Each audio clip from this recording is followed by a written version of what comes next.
I'm looking at my screen.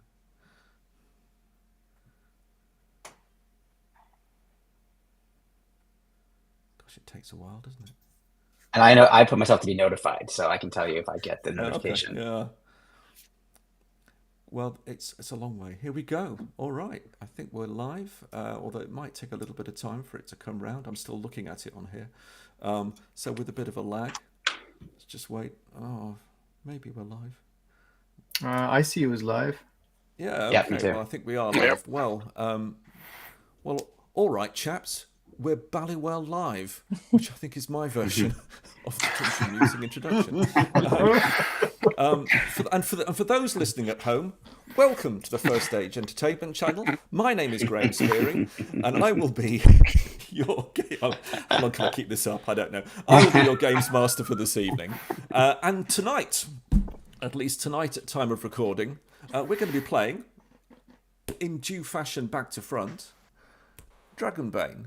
Free League's fantastic, quite light, BRP-inspired fantasy role-playing game. We are going to be playing it in, as you may have gathered, in a particular setting on the backdrop. We're going to be playing it in Trudvang. Trudvang, a world, an early medieval world inspired by Nordic, Celtic, Germanic cultures. Mists, dark forests, high mountains, trolls, dragons, elves, and a burgeoning humanity fighting each other and the elements that oppress them. I'm particularly delighted to have hardened, I'm going to call you hardened streamers, but people from the Dungeon Musings Discord and indeed YouTube channel. There's a link in the show notes to Kevin's channel. We do a lot of streaming on there. I do no streaming at all in terms of running it. It's my first go at it, so we'll see how this works out and whether anyone can be heard or anything. We'll find out later.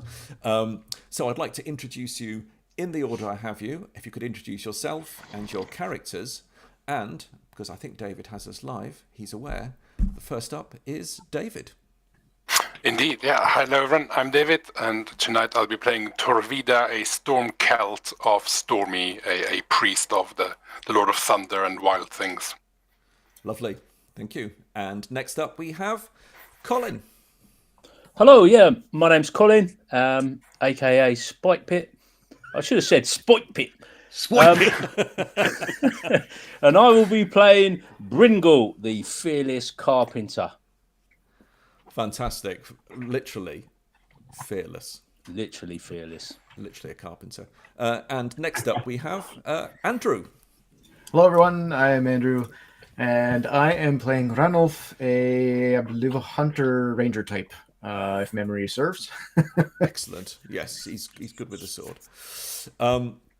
And next up, we have playing for once online rather than always GMing. We have Kevin. Hello! So my name's Kevin, and I am going to be playing Kalika, who is an Ilmalani or Star Elf. And I think she is a fighter type. Yes. Yes. Yes, excellent. Thank you. And last but not least, we have George. Hey everybody, I'm George. I am playing Mogwin, who is a human vintner weaver, which is essentially a type of magic user in Trudvang. Absolutely. Absolutely. So we've got a nice mix of different types of characters. And we're going to be playing tonight in a very particular part of Trudvang. We're going over to the stormy east, into the Stormlands, and in particular into Aedland, which is where our game is set. So this is a land ruled by Gerbanis, the religion of Stormy and the storm gods, and ruled over by shield jarls, sword jarls, and other chieftains. It is a wild land. It is a land filled with danger, much like all the rest of Trudvang, actually. Let me transition you across, if I may, to Aedland, and we'll have a look at where we are. So hopefully at some point this will resolve. For those of you using Foundry, you can use your mouse wheel just to sort of zoom in and zoom out. And if you right-click on the map and drag, it pulls the image around for you, so you can move the image about as you will. Boy, is this going to be a bit of turnabout here, Graham, but I got a message saying I don't own a token with vision. Oh, that's probably something that I have done. Which I only see dark. This is payback for every time I get you guys oh, a black screen. Likewise. there is something here. I've got it. Look, the little thing. Wait, 1, 2, 3. Nice. Yeah, that might happen about 4 Outstanding. times this evening. And I'll do the same thing to fix it. Anyway, we're back. Yes, our story is set in late summer in Eidland. You have initially been in a charming place called Grim Village. So anyone who lives in Grimsby will know exactly what I'm talking about in East Yorkshire. But it's funny you say that. I live near a Grimsby, but probably not the one you're talking about. That's so good to know. Have you got a Huddersfield as well? Probably not. That probably didn't come across. It's late summer. And you guys are an adventuring band, and you have been summering in Grim Village, and you've been bid with some silver coin to travel east from Eidland at the bidding of Ebentord Silvertooth, one of the Shield Jarls, who runs Grim Village and some of the coastal areas. Now, Ebentord isn't one of the more powerful Shield Jarls. He's not one of the 3 Shield Jarls that run the government, basically, of Eidland, right down in Saga, in the southern city. However, he is an aspiring Shield Jarl who wants to extend his power. And so he's nominally a vassal of the Shield Jarl of Trollmark to the north. But there is rumour of trouble in the hinterland. And he essentially wants you to go and find out what is going on. And you'll be going into lands that are not his. So he has limited control. And just north of the Grim Hills, just about here, between there and a place called the Forest of Alderwilder, which is here, between those 2 places, there is talk of trouble. Possibly trolls, possibly bandits. And it cuts the route from Grim Village right across Eidland up into Eastmark and the far east of the realm.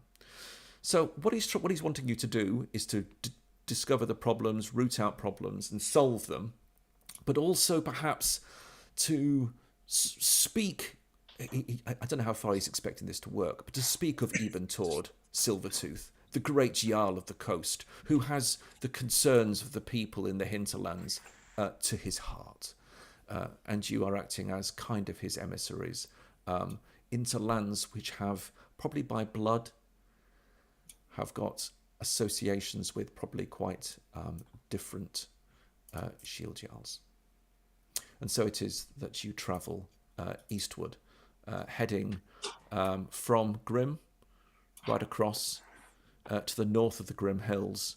It's a fair way. It's a good week's travel or thereabouts that takes you on that journey. It is late summer, and around you and as you travel, the harvest is being gathered. Let me just see if I can give you a change up to a different view here. If I can find it, I'll bet this is going to have the same problem. I'm going to just quickly check that it's got the same problem. It sure does. Let me just save that now. Right. Here we go. Hopefully you can see that. Yeah. So this is just a change of scene. It just gives you a flavour of rolling hills, and Eidland has good farmland, and you're heading into good and strong farmland. You're north of the Grim Hills, arriving effectively at the point where apparently there is trouble, when you see ahead of you a farmstead. with a longhouse. And you also see, let me just get there, somebody coming to approach you. It's a large man, very large man. In fact, for a moment, you almost thought, it can't be a troll, can it? Or a giant, a Jotun. But no, it's not. It seems to be a person. He had a broad smile on his face. Perhaps before he saw you, he had a broad smile on his face. But let me just show him to you. So hopefully you can see him. He's carrying a bag of fruit, and seemed quite happy with himself. As you approach, he puts the fruit down. He looks to his left and he picks up, well, it looks like a hoe or some sort of plough, some sort of shear in his hands, a two-handed thing. And he holds it and he watches you approach. If you could all make me, I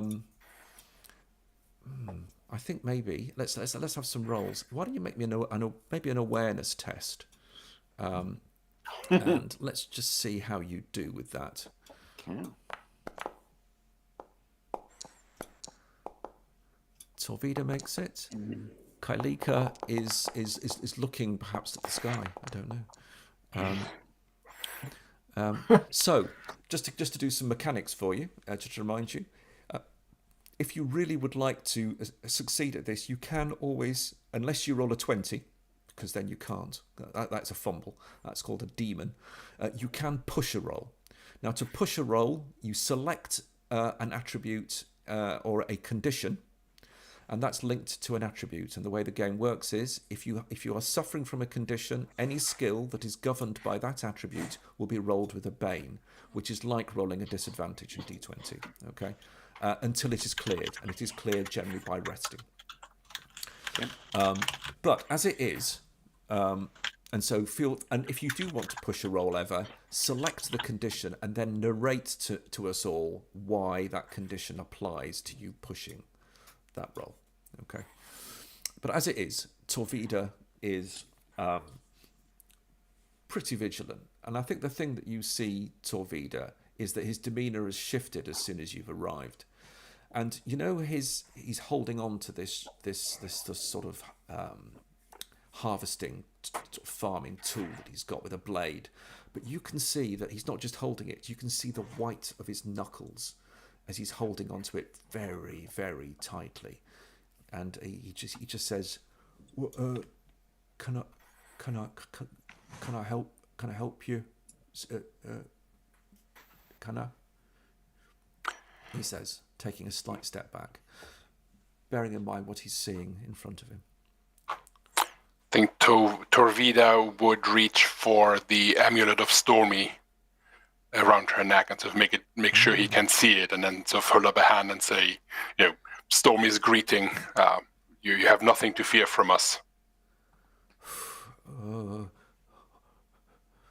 Right then, he says. Right then. Well, you're welcome here. You're off the main road. You know you're off the main road. You won't be going to the Grim Hills. There's not many that travels this way from the west. Can I help you then? He says. He's sort of he's eyeing his fruit basket and then turning back to you at the same time. I think it might be more if we can help you. Something seems to have you at your wit's end and petrified. We have been sent to help. You've been sent to help. That's great.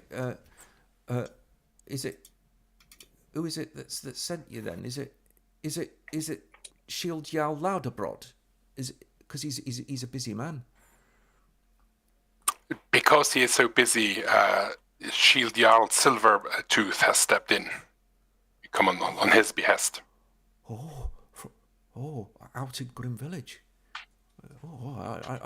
That's almost unheard of.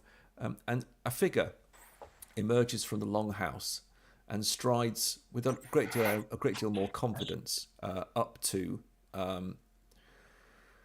up to you, and he says, Alti, just, it's all right.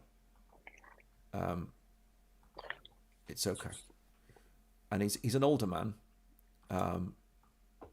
and he looks you up and down and says, well, that's a bit of a surprise to see you here.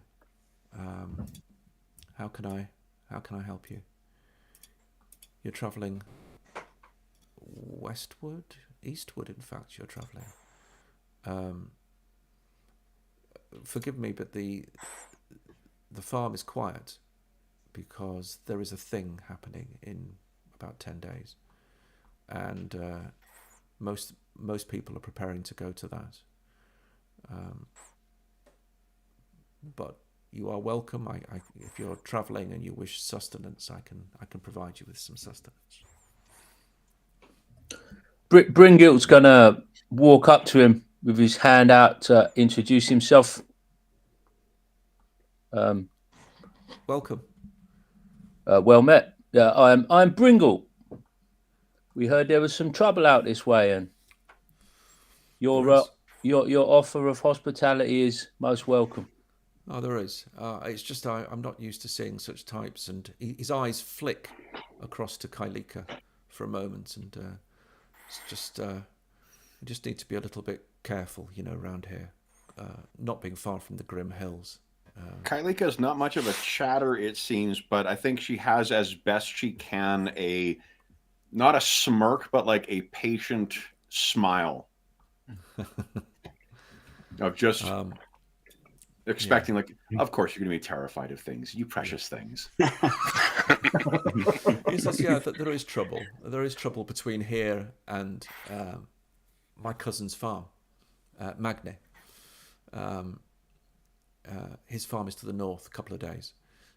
There have been talk of bandits and so on, cutting the road and causing problems to farmsteads. And such talk has met our ears too. That's why we're here. You have nothing to fear from us, but you are prudent to be cautious always. Of course.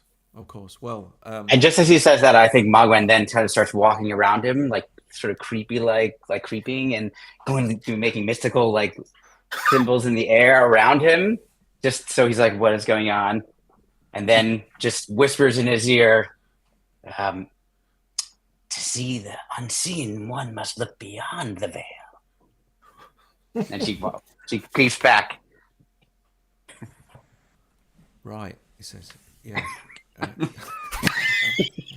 She's had a long day. Alti comes up. Alti comes up, and he's sort of reassured by Kralchen. He comes up to you, Magwen, having done that, and he says, "Miss, I've got a toothache. Could you? Is there anything you can do?" Let me see. And she like pulls his mouth open. Yeah, He's picking his tongue out and goes, relax. She pulls a knife out and she's like, she's measuring. She's it back in. Now stand still. And holds onto his tongue. He's just checking it's still there. It's almost. Your teeth do not look well. Do what I can. I'm just looking at. So here's what's different. One thing that I don't know a lot about. I've played Dragonbane a bunch of times, but I'm not as familiar with Trudvang, as I think a lot of you guys may even have some knowledge of it. So in terms of the spells, I don't think I have anything that would actually do anything here. You do not have anything at all. But I'm just gonna I'm gonna basically weave a spell, like using my skill, but not to actually do anything. Like it's a placebo effect, so just to make it maybe see if it works. Make it feel better anyway. In which case, could you make me a roll on Vargritalia, which is one of your secondary skills, and that is because you stride the middle path between darkness and light, and that is the way that you weave your magic. Your weave interweaves the magic of darkness and light. So that's what the name is about. But you can create these minor effects by just casting the magic. So let's just see how you do with that roll. Alrighty, here we go. Oh, Wow. pretty good. Oh yeah, Nice. really good, really good. Almost. I reckon if you'd rolled a 1, you would actually have cured his toothache. But as it is, That would have been awesome. I would as be it surprised. as it is, there is a weave. There is a noticeable weave of Vitna that starts to sort of whisper around your fingers as you're doing it. And he looks really impressed, and he sort of clutches onto the side of his cheek, and says, "Oh, yeah, that's amazing." He said, "She's really good, Crouchen. She's really good. Yes, all right, Alti. All right, just go back into the longhouse and stay there for a while." She kind of slinks into the background. I kind of, for some reason, just flashed in my mind Ali Sheedy from The Breakfast Club. Yeah, I think that's what I'm going for. yeah, I like it. I love it. Great. So you are given sustenance, and Crouchen said, "If you could do me a favor, if you are heading north, and if you are looking for trouble, then you will need to head north. I have a wagon. I have some supplies for Magni. If you could take those perhaps with you on the trail north, it's a rough trail. It will take you a couple of days probably to get there, but it would save me. And with the thing happening at Grimpenny is just to the east of here. Then It's like a North American suburb. it Everything's grim something. is. It's all very grim up here. It's grim up north. But that would be great. That'd be very helpful to me. I can give you some coin, he says. I don't have much to barter, but I can give you some coin. And he sort of looks at all of you, thinking, We are here on behest of a shield jarl. There is no need to provide us with extra coin. Fresh sort of relief fruit, on his however. face. My eyes will land on the basket. Yeah. Ah, well, of course. Now that I can offer you, and the fruit looks as good as the picture. It's actually really good fruit. And he says, "Yeah, of course. Most kind. Please. You can see he's relieved. 5 what he would call mercenaries. You may not describe yourself as that. For a week, for a few days, is a lot of silver, and it's probably silver he doesn't have. So he summons Alti and says, "Hitch up Gamel. She'll take them there." And then Gamel is a bit of a nag. You can tell it's a really old horse, and she just goes on her own up to the wagon and waits to get hitched. She may have done this a few times, and you have a wagon and some supplies to go north. Nice. So I think I don't think. Go on. Sorry.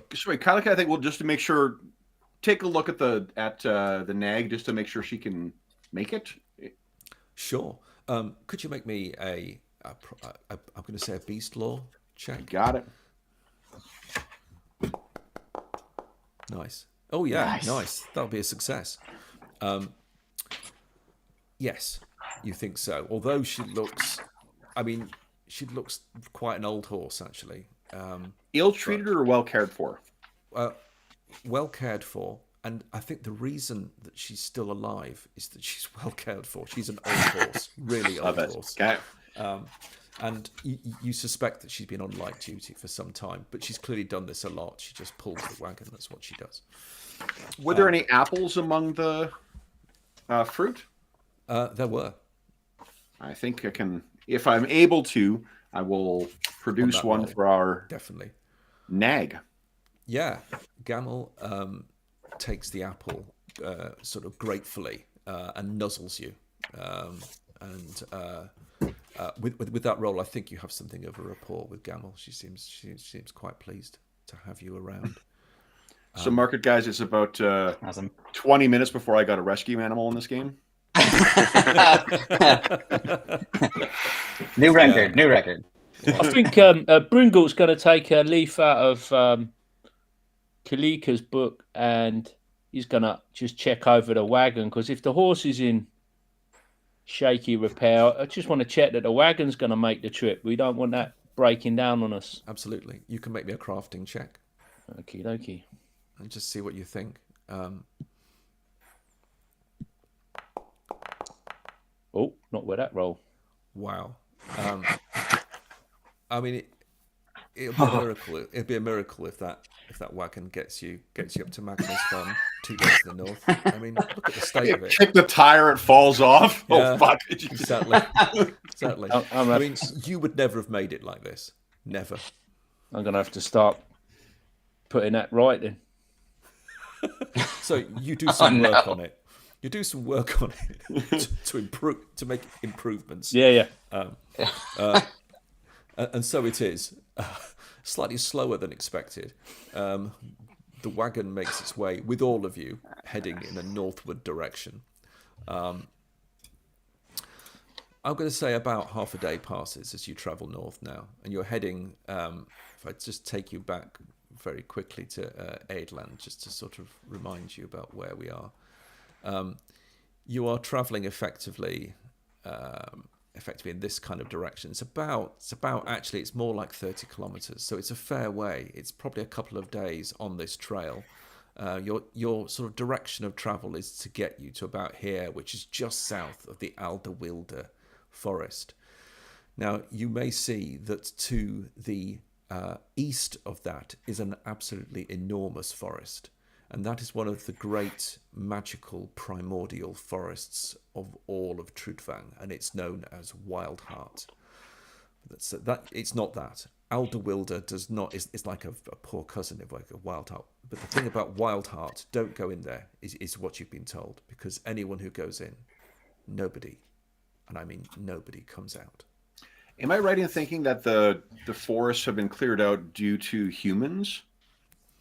So, the forests have been cleared out, but many of them have been sundered by previous ages, including the wars of the dragons in previous ages. And what was once almost predominantly entirely woodland has now been split.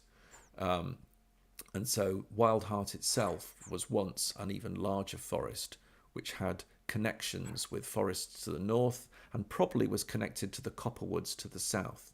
Okay. But no more the case. But Wildheart has grown weary, has grown tired, and has grown evil. And there are probably reasons for that. But what you know is that's not where you're going. But it isn't where you're going. It's just... I mean, I for one blame Magwin, but... Well... You're probably not wrong. What do we know then about this? Is this like a leftover bit of the forest from those previous ages, or It will be. It will be. It is a forest that has wrapped its eaves and its arms around a great mountain. It's almost as if the forest is protecting the mountain from everything around it. There are stories of Alderwilder being a dangerous place to hunt, and there are stories of trolls. Okay. What do we have a name for the mountain that Alderwilder surrounds? You don't probably know the name of the mountain, although you might do if someone can give me a myths and legends check. It's probably as much about that as anything else. Do not. It is a mountain named Mountain. Oh. Ranulph, that's pretty great. Oh, nope. There we go. Magwin's getting pretty close to not even knowing what a mountain is. She just on and on about fucking teeth for hours now. Yeah, exactly.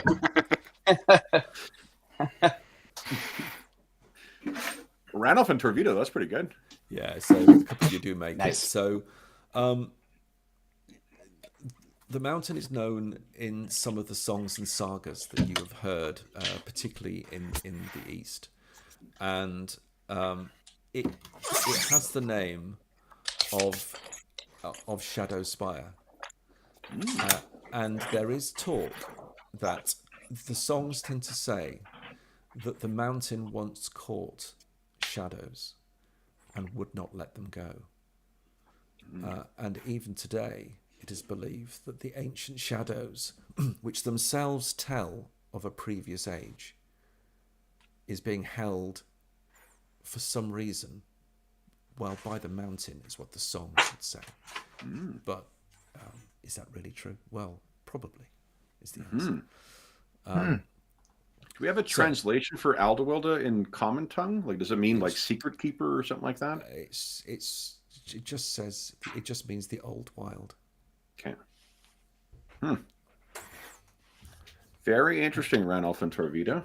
Thank you. And so it is, on your journey north, you do find coming the other way a group of men, women, warriors. They carry shield and sword and spear, and they're heading purposefully down the trail openly and heading in your direction.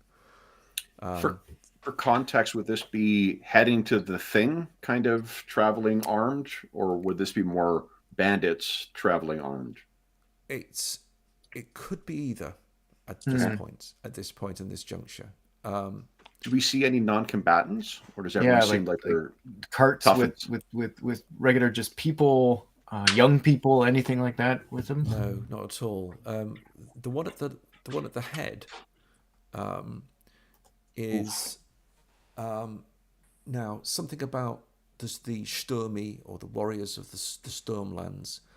There is a tradition that when you first make a kill, you shave your head. And for some warriors, they continue to shave their head as a mark that they, in a sense, have transitioned. They've moved because they have killed. And the shaved head is a reminder of that. This looks like to be a stormy warrior of some description. How old is he? He's hard to tell in amongst some of the sort of rather sort of fierce looking makeup and the beard, but you'd say he's probably in his 20s. Okay, maybe late 20s. So that's someone who would have like 5 to 6 years of combat readiness, I guess. Oh, yeah, absolutely. Okay, and there is a group behind him who, but actually, and he approaches you, and they kind of cover the road and wait for you to arrive. May I ask one more thing? For in terms of us traveling with weapons, like, would it be unusual for us to travel with strung bows and, Not really. Okay. No, not at all. I mean, out in this, out beyond the trails, out beyond the main roads, it's a dangerous land.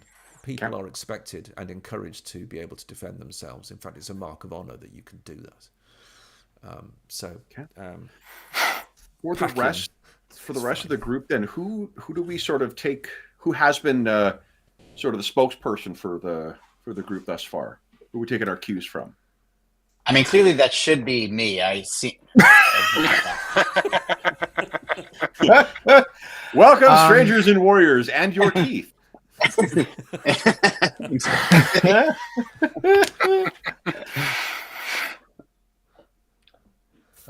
some of you guys played. Some of you guys played a previous session, right? Yeah, I think Torvida or Bringle were doing a lot of the diplomacy last time. As a Stormcloud, Torvida is quite happy to talk to people and slightly charismatic. Yeah. Could I ask quick? Is there an clear? Well, they've clearly seen us because they've expanded. Unsure of what this is. The ranger type in me is wants to try to see if I can sneak away off the side of the road or something to try to, I don't know, give them a false sense of our numbers if the opportunity arises. Yeah. Well, I think that's still entirely possible. You could just fade off, and if Ranulph decides to do that, we can just see how well he does that with a sneaking test. Okay, I'll try to find some bushes. Yeah. Oh, why did it roll? Possibly you rolled with a Oh. boon or a bane. I'm not. I sure. did not intend to if I did, but No. looks like I was punished for it regardless. Fine.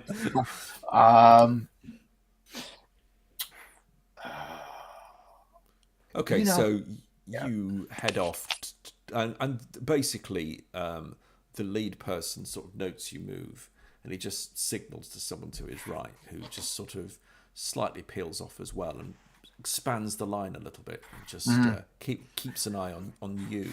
Yeah, As you're, I'll probably as you're kind of on the flank. only go so far, and once I notice they've caught me, then I'll clocked me, They seem to then know what I'll. they're doing. They seem to know, Yeah. and you're an experienced warrior yourself. You can see that they're just comfortable doing this.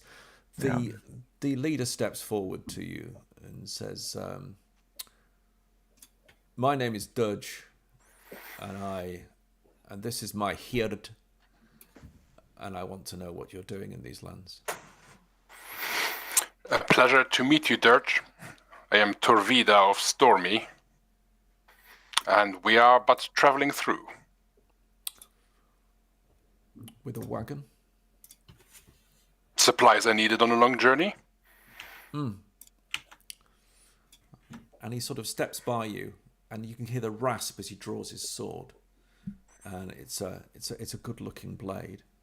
And he steps up confidently to the wagon, and he puts the sword in the wagon and looks at one of the sacks and sort of lifts it slightly with his blade to have a look and see what's inside. If you tell us what you're looking for, we might be able to help you. "Oh, I think I'll find it," he says, looking back at you. Some seed, farm supplies. You don't look like a farmer, Stormcelt. Neither do your friends. You brought a misty one with you as well. Get the same patronizing. Yeah. Nothing gets past you, champ. I do not say that, of course, but it all says it in a smile. So, inside thought. Yeah. You don't like farmers to me. And you're the strangest looking bunch of bandits I've ever seen, he said. We are not bandits. There's a bit of a sort of laugh from the warriors that are on the other side of the road. Seen better bandits, one of them says. Aye. Well, if you're not bandits and you're not farmers, and you don't appear to be going towards the thing, then I don't really know what you're doing here. We're here on behalf of a shield jarl. Yeah, shield jarl, eh? Lauderbrot, presumably, in these lands. Silvertooth. Silvertooth? What's he doing here? And what are you doing with him? We're here to protect the people. We've heard tales of troubles on the road, and we seem to have met some of it. Could you make me a persuasion test, please? I can certainly try. Let's go to chat. See what happens. Oh, that looks good. Yeah, okay. Very well. And may you go well. There is danger on this trail, and there's danger up to the north as well. So go steady. You will find half a day ahead, you will find a place to camp. It's what we use on this trail. You are welcome to use it if you wish. Forgive me, what was the name of the farmer that we're delivering this stuff for? Magni. Magni. Yeah. Pray, Dirge, you know a farmstead owned by one named Magni? Magni, yes. He is a good man. And These are destined for him from kin. that makes a lot more sense. Although you've just confused me with good old Toothy from Grim Village. It seems as if there is much trouble on these paths. Caution is an understandable and prudent approach. You can see that the other warriors are just basically gawping at you. But he sort of looks at you and says, he sort of says, yes, that's right. He literally isn't sure what to do or say. Yes, that's right. So take care then. The other thing that you will find is that many of the menfolk, some of the womenfolk too, and the hird, and I represent Magni, he said, are now travelling to Grimpenny. So it is a delicate moment and time. Will we reach Magni before he departs for the thing? You will. He is intending to depart soon, but you will get there before he goes. Good. Forgive me. What was out of character? What was the name of his brother? His brother was Krautian. In fact, it was Now, again, I know we all went to high school with a Krautian, but just so I've got it recorded correctly. Yeah. Well, put it this way. I'll put it in chat, but that's how I'm pronouncing it. Okay. See, Andrew went to school with a Krautian. yeah, that's right. He used to pick on me. Exactly. Good time. So, I might ask Dirge, your travels are your own business, of course.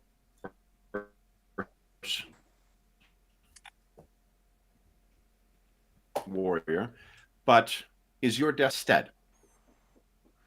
Okay, so we lost some of that, Kevin, just in translation. That's I was tech. screaming profanities for most of it. Well, So That's what we figured. Do it again. sorry, I asked. Your travels, warrior, are of course your own business, but do they take you near Krautian? We will be passing by Krautian before we head to Grimpenny. If you could inform him that we are safe along our travels, and both his wagon and his lovely horse are well. That's a message I will not forget, he says. A miracle it is too. A miracle it is too. The state of that wagon. And with that, they see you off, and you do indeed head off. You head north. If somebody who is going to take the lead in terms of organising the camp for the evening and perhaps finding this redoubt or place of safety on the road? Probably falls into my area of expertise. Might be, which would be bushcraft. Bushcraft. All right. Let us see. Now. Oh! Oh, no. And you'll note it does not give you the opportunity to push that roll. Yep. So it is. Ranulph, I do not wish to question your wisdom in the ways of bushcraft. But are you certain a swamp is the wisest place for us to lay our heads this evening? You know, now that you mention it, perhaps not the best idea. Open to suggestions. Well, perhaps we can ask. Sorry, David. What is your character's name again? Torvida. Torvida. Randall. Perhaps we can ask Torvida to pray for respite from the overcast weather, and our tents will be dry by tomorrow's eve.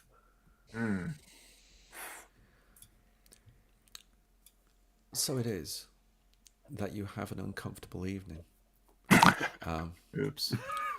To the extent that Nice one, Randolph. you awake. I'll let you all make the roll, but your willpower, which is a resource which is used for using heroic abilities and casting your magic and other things, your willpower has been reduced by 1d6. Oh, lovely. So you make a roll, and if you could reduce that on your character sheets.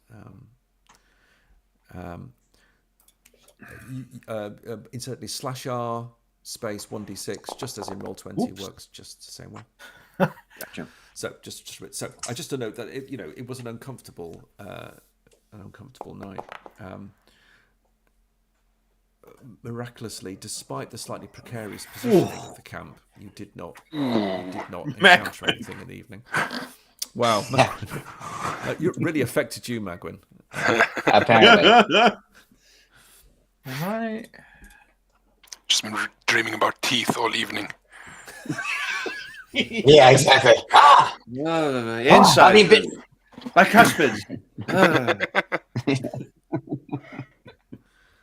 Let's see if I can show you a farm. Without too much ado, you head north. You do indeed get yourself to a farm, which if I can find it, I'm not sure that I can. Let me just. And In a 13th Warrior-esque Beowulf thing. Is there a bed? there is a bed. No, I can't see that. So let's have a little look if it's over here. I may be missing the? Or Colin, you seem to have just figured it out. The rolling just a d6. Maybe I'm missing or can't see. Yeah, One thing you could do is what Colin did. Just do /R 1d6 as in. Oh, the R, the slash before the R. Yeah, okay. so that all works. Yeah. Yeah, no, mine was wrong originally, and then I got it right. And you have to have it seems you have to have a space after the R. Yeah. Oh, there we go. Okay. There's a module called Dice Tray, which I haven't put on, which actually at the bottom of the chat has actual dice that you can just click as well. So that's the way to do it. But what you do find when you arrive is a person that rushes out to greet you from a farmstead. You take this probably to be Magni, but he is covered in blood. Oh. And as he rushes out towards you, you can see his shirt is strewn in blood. He's grasping it. He's grasping his chest as he comes out, and he rushes out, wailing, and sees you, and stops and looks dumbstruck as you arrive with the wagon. And he's there, clutching his chest, blood.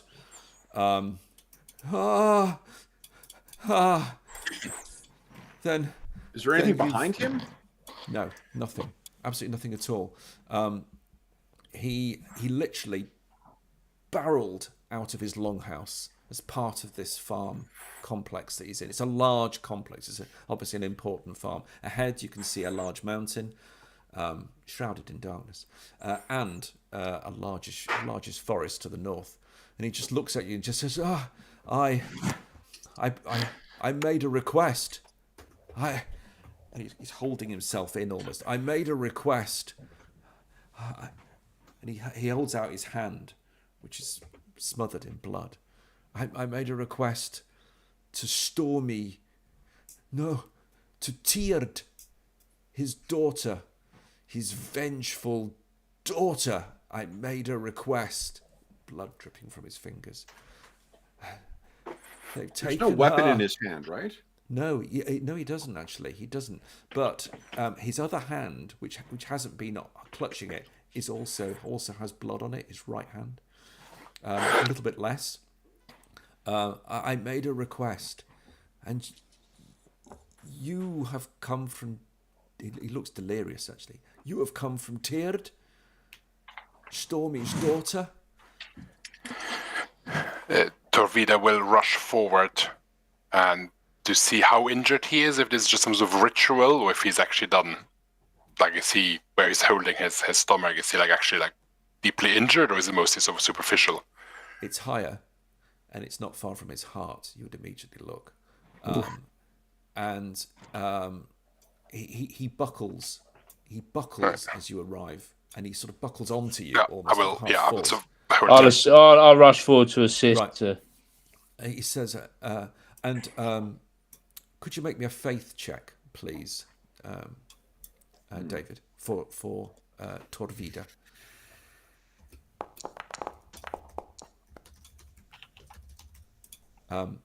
He is, as are you, he is of Gerbanis, and as such, he has made a blood sacrifice.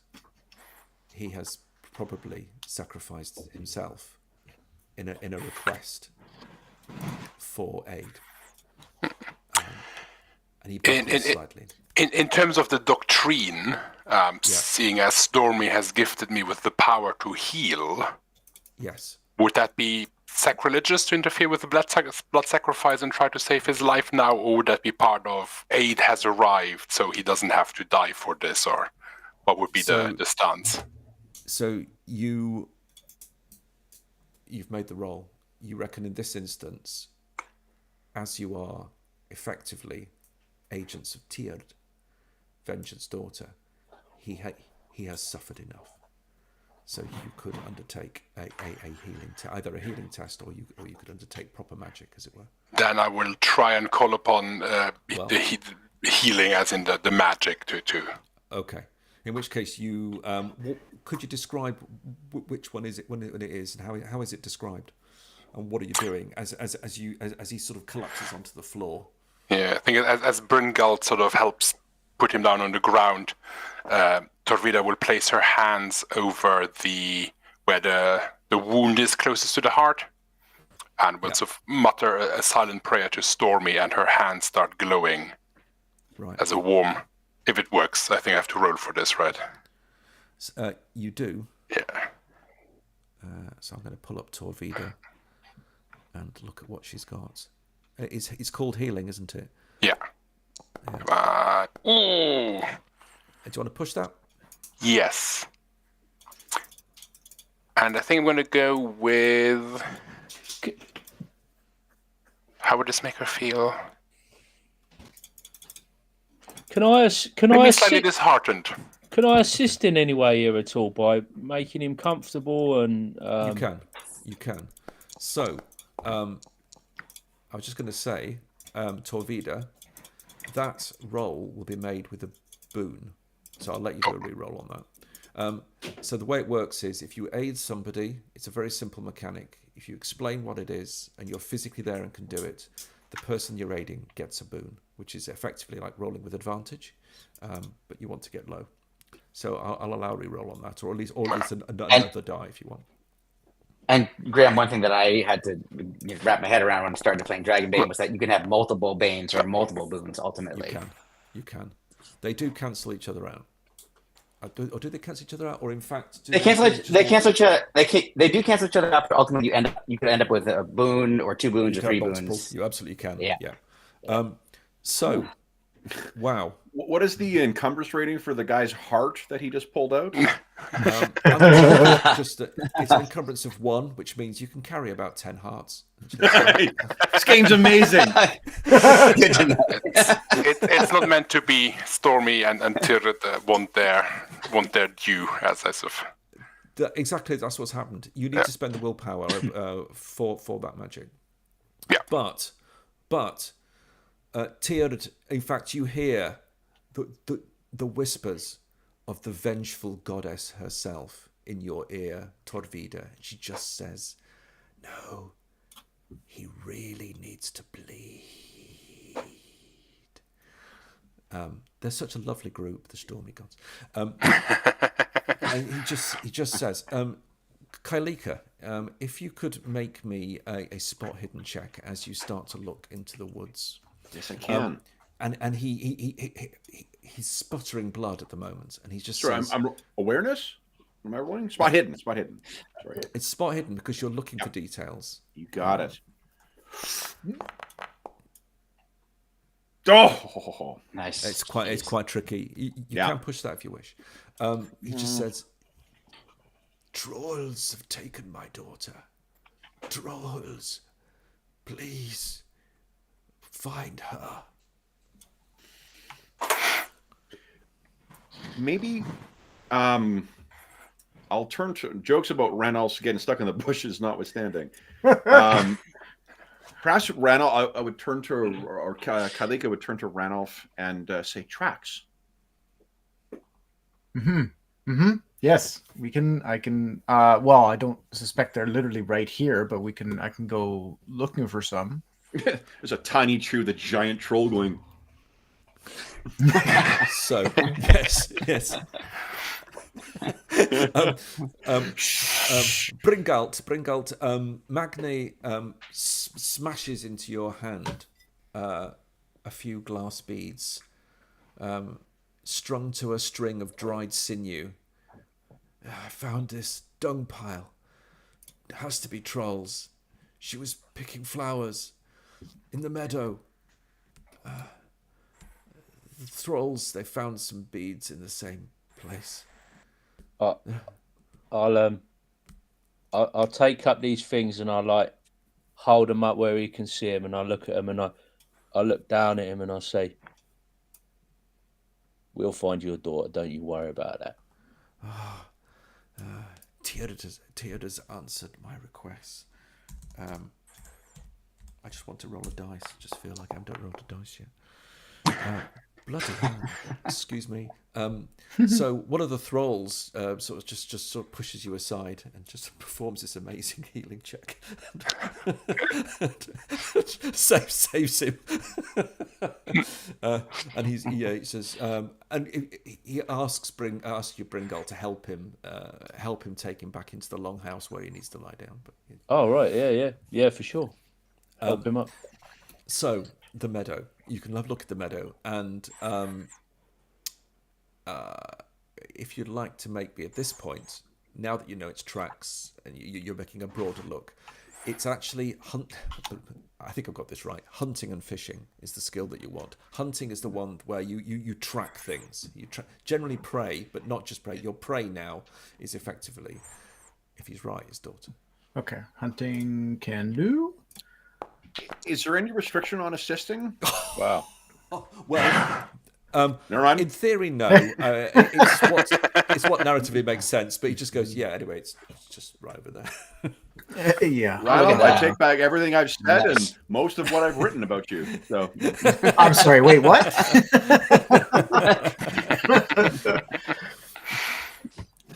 And you do indeed see some the fresh tracks, and from large feet, and on that roll.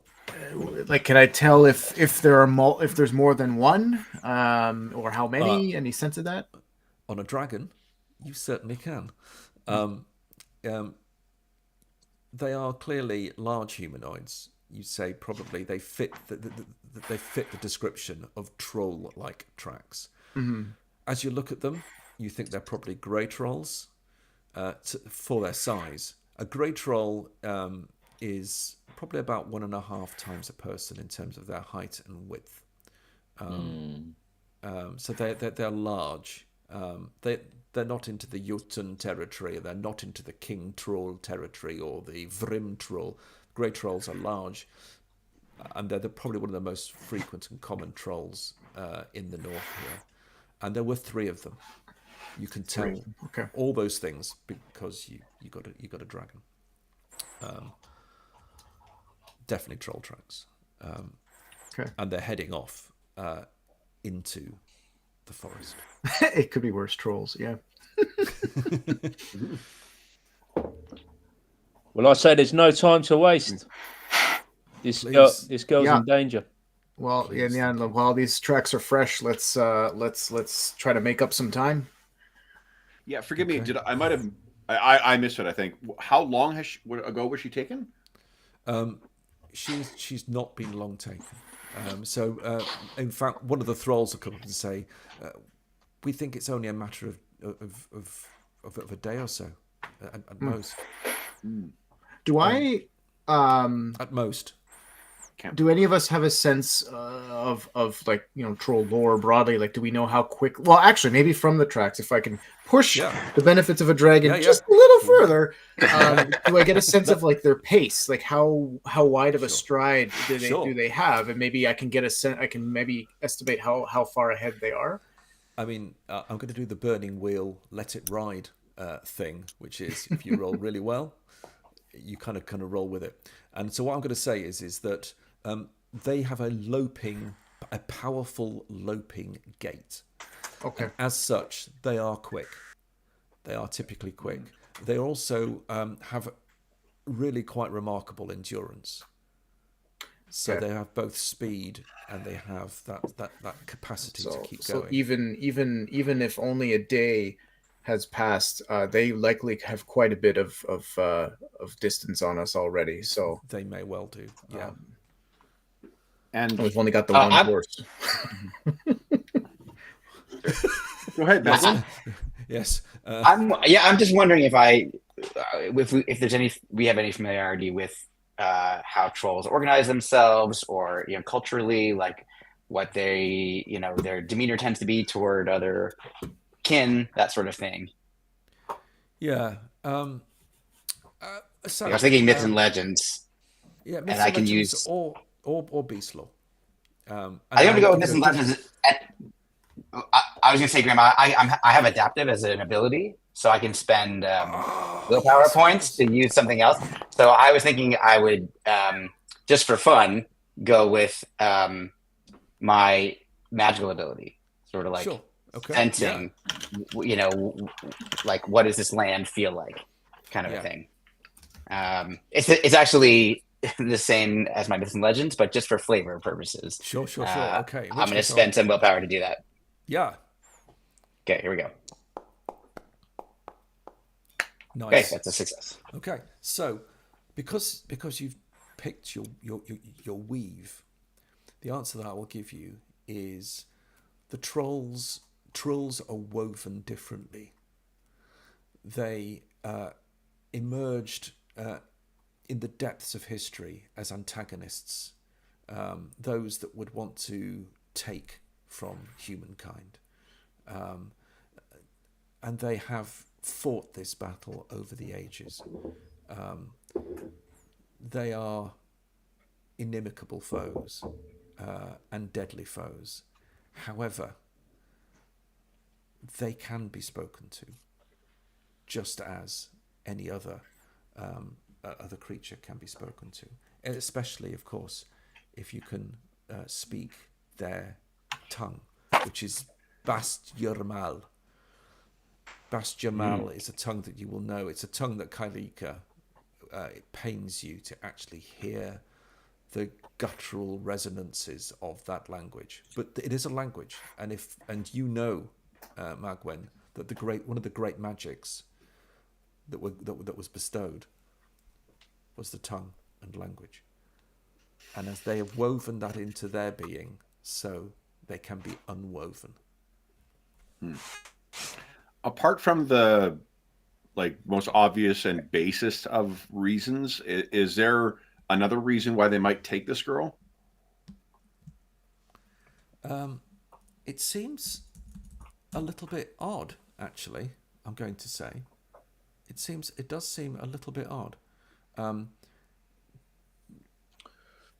The sort of thing that a raider would, if you were a human, and you're struggling even to a degree to understand why the humans would do this, but raiding and stealing and trading, that's kind of a very human thing to do. Mm-hmm. But the trolls are a little simpler in their desires and their actions.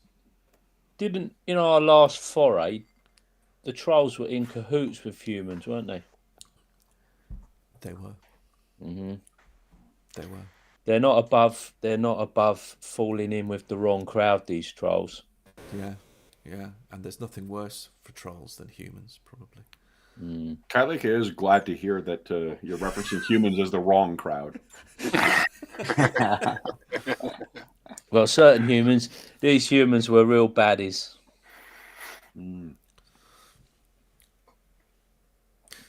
So it is. I'm guessing that you're heading along the trail that is it Ranulph that's found? Yes, Ranulph has found this trail. If we have a moment, I might see Gemmel to safety in. If not, the thralls available, we'll ask them to see to it. Yeah. Well, in fact, the thralls that are left, because there's not many people here now. The place is quiet, and one or two thralls who have stayed on with Magni and have now realised they're going to be staying on with Magni. He's not going anywhere.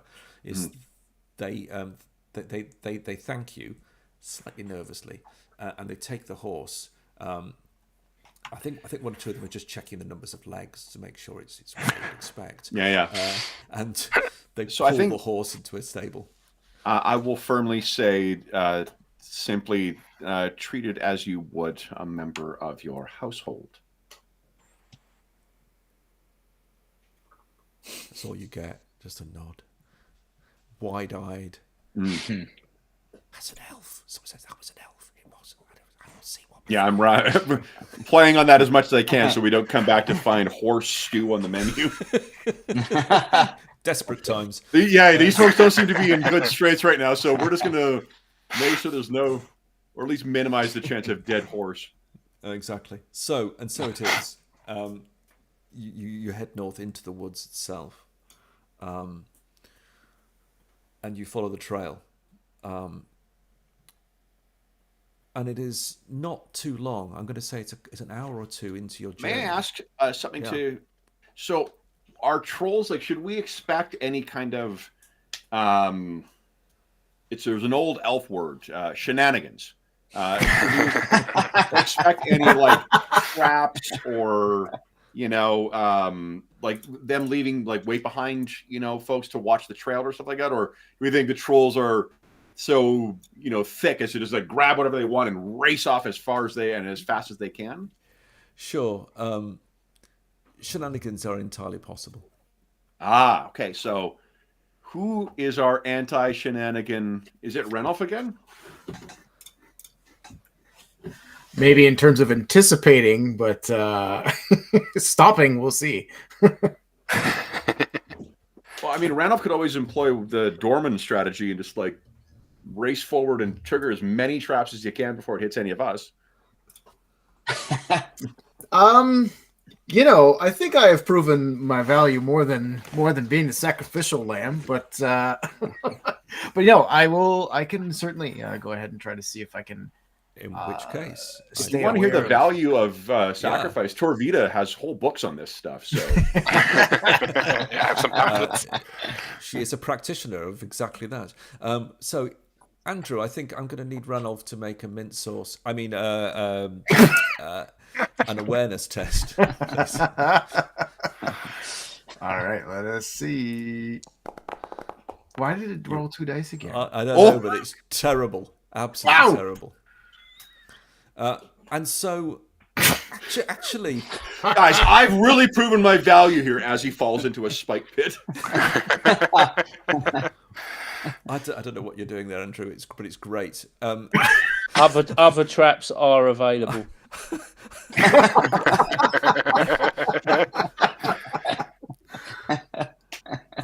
see this. Is there anything there that I can see that you're doing? I don't know. I don't know, because the other rules are only doing one die. It was specifically this one. Sorry. I know why. I actually know why. Oh, something's checked. The thing to do probably when you're traveling is to take your helmet off. Oh. That's right. Bane on awareness and Bane on sneaking. I see. I had my armor on. Exactly. I see. I did not know. So that's a thing. If you go into your inventory and you find your open helmet and I don't know what the hell you do with it. In fact, I think you right click on it. Does it say you it doesn't. I rush up. I rush up to Randolph. Like, no, feel the forest. Try to get him to keep it up. If you move it into okay, I've done it. I've just clicked it into your dragged, inventory. You've dragged it into the inventory, which takes it out of your equipped items, and so you'll find that your awareness is far better. Having said that, and you're literally taking the helmet off as you're stumbling around, and then you come out into a clearing. Yeah.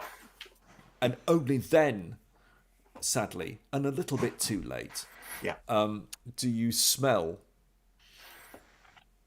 the acrid, clinging smell of burning flesh, which fills the air around you. And you hear a rumbling laughter in the clearing, and just ahead you can make out two figures. One is an enormous figure, grey troll plus. This must have some king troll in it. And a tiny little, at first you think it's a dog, but actually it's a small forest troll, a very small forest troll. And one's just... and you can see a large spit.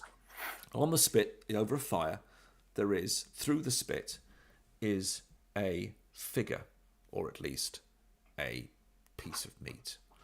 And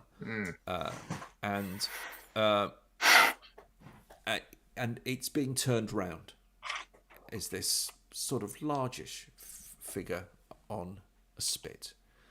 And as you stumble in, taking your helmet off and look up, the large troll's head lifts up, and its yellow slitted eyes look straight at you, and it raises itself up, and you realise it's twice your height, and it stands over and between you and the fire.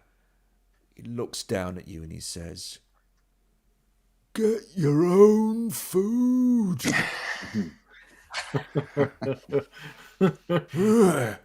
The smaller one sort of jumps around, saying, "Stop them! Eat it!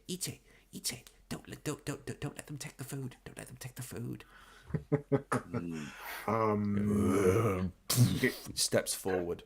Oh, lovely. I'll take a step back and try to muster what courage I can muster to say I have no interest in your food.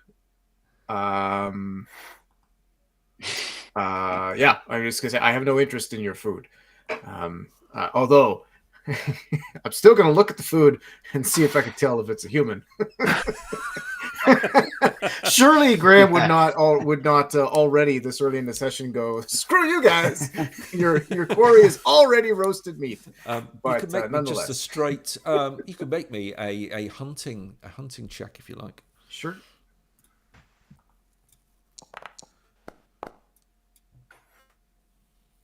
Yeah, it's a sizable. You're not entirely sure. It could be a person. It's got the right numbers of appendages. They haven't been very, preparatory about the way they've done the food. They've just skewered the thing and stuck it on the fire and rotated it round. Elements of it are charred. It's difficult to make out, but it has a humanoid frame to it, I have to say. All right. And he looks protectively at the back at his food, then looks back at you and goes, "Yeah." May I ask 2 questions for context? Yeah. One is how, like, for game mechanics, my first time playing Dragonbane, do we have weaponry sufficient to take this thing down, or? Yeah, you have. We do. Okay, okay. It's big. It's big. So taking it down, well, it's going to be hard to do it. But you are absolutely not like to deal with it. It's inconceivable to think that we could take. Okay. Second question is how would I be feeling as a Star Elf about these things here? Like, are these sort of like a fundamental enemy of ours, or are they? They have never. I mean, they're not quite the dwarves, but they have never been friends to the elves. I'm sorry. Did you say dwarves? No. Sorry. There are. If you go to Finheim and you know of the Corpicali, most of the elves in the Stormlands are the Corpicali, so your sort of dusk elf cousins. The Corpicali cities in Finheim were essentially razed and destroyed by trolls. Okay. Ooh. Oh, nice, pretty. Yeah, I'm sorry, guys.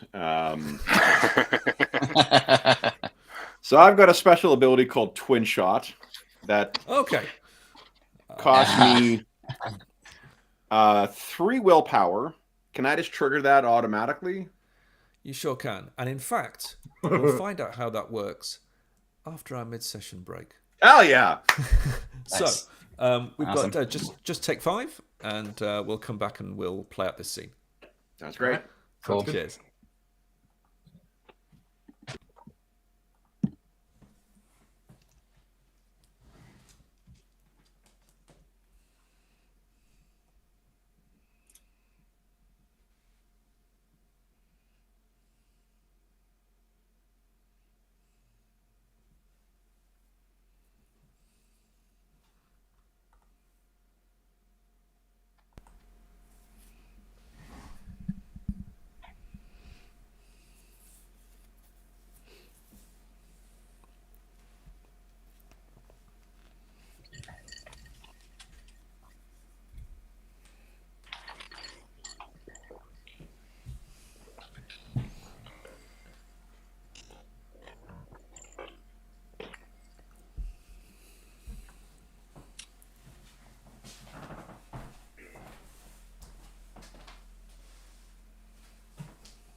All right, first back. Hey, everybody at home. Hope everyone is having a great weekend. All right. What kind of spells do you have, David? It's a very sort of cool mix of the sort of traditional cleric-y healing stuff, a bit of dealing with undead. Ooh, Then nice. because I'm a storm god priest, I also can summon a Fairfax, which is a horseman of fog that rides very fast. I can summon a sort of fallen warrior to be by our side. Nice. We can go on sunshine. We'll make it night, and then like a wind shield. Very cool. That's a good selection. Yeah, the spells are very cool. And George is back. All right. Okay, so what I'm going to be doing, just to say in Foundry, initiative and the combat tracker, which is very similar to the Roll20, is in, you'll see in the top icons, the little crossed swords. Yep. So that's kind of where the initiative and the ordering is done. Nifty. We're using the Year Zero engine cards system, so it's a draw card system for initiative. And low cards go first, and high cards go later. The tactical element in the game is that you can when it gets to your turn, you can choose, instead of acting, to wait and give your initiative to somebody else and swap with them. You can do that with an adversary, if you wish, which forces them to act at that moment. They can't wait. You have the tactical edge there, and that's where the tactics comes. It is a single action economy, unless you have a heroic ability, which makes it not a single action economy. I've got my... And if you roll dragons, that can mean that you can immediately do something else as well as an option. So, awesome. But principally, it's a single action economy we're playing to, so it's designed to be relatively quick. But let's for drawing initiative, do we click on it or we drag and drop? So what I'm going to do for the basis of today is I'm going to click on the draw cards button. Okay. And what's going to happen is it will simply draw a card for everybody, adversaries and yourselves, and then we'll see what we get. Okay. In fact, sparing Andrew's blushes, who will be along shortly, I'm going to do that probably now. So I'm going to draw all, and we'll see where the cards land. Let's see how that works. Okay, so Kalika, you are actually up first. Nice.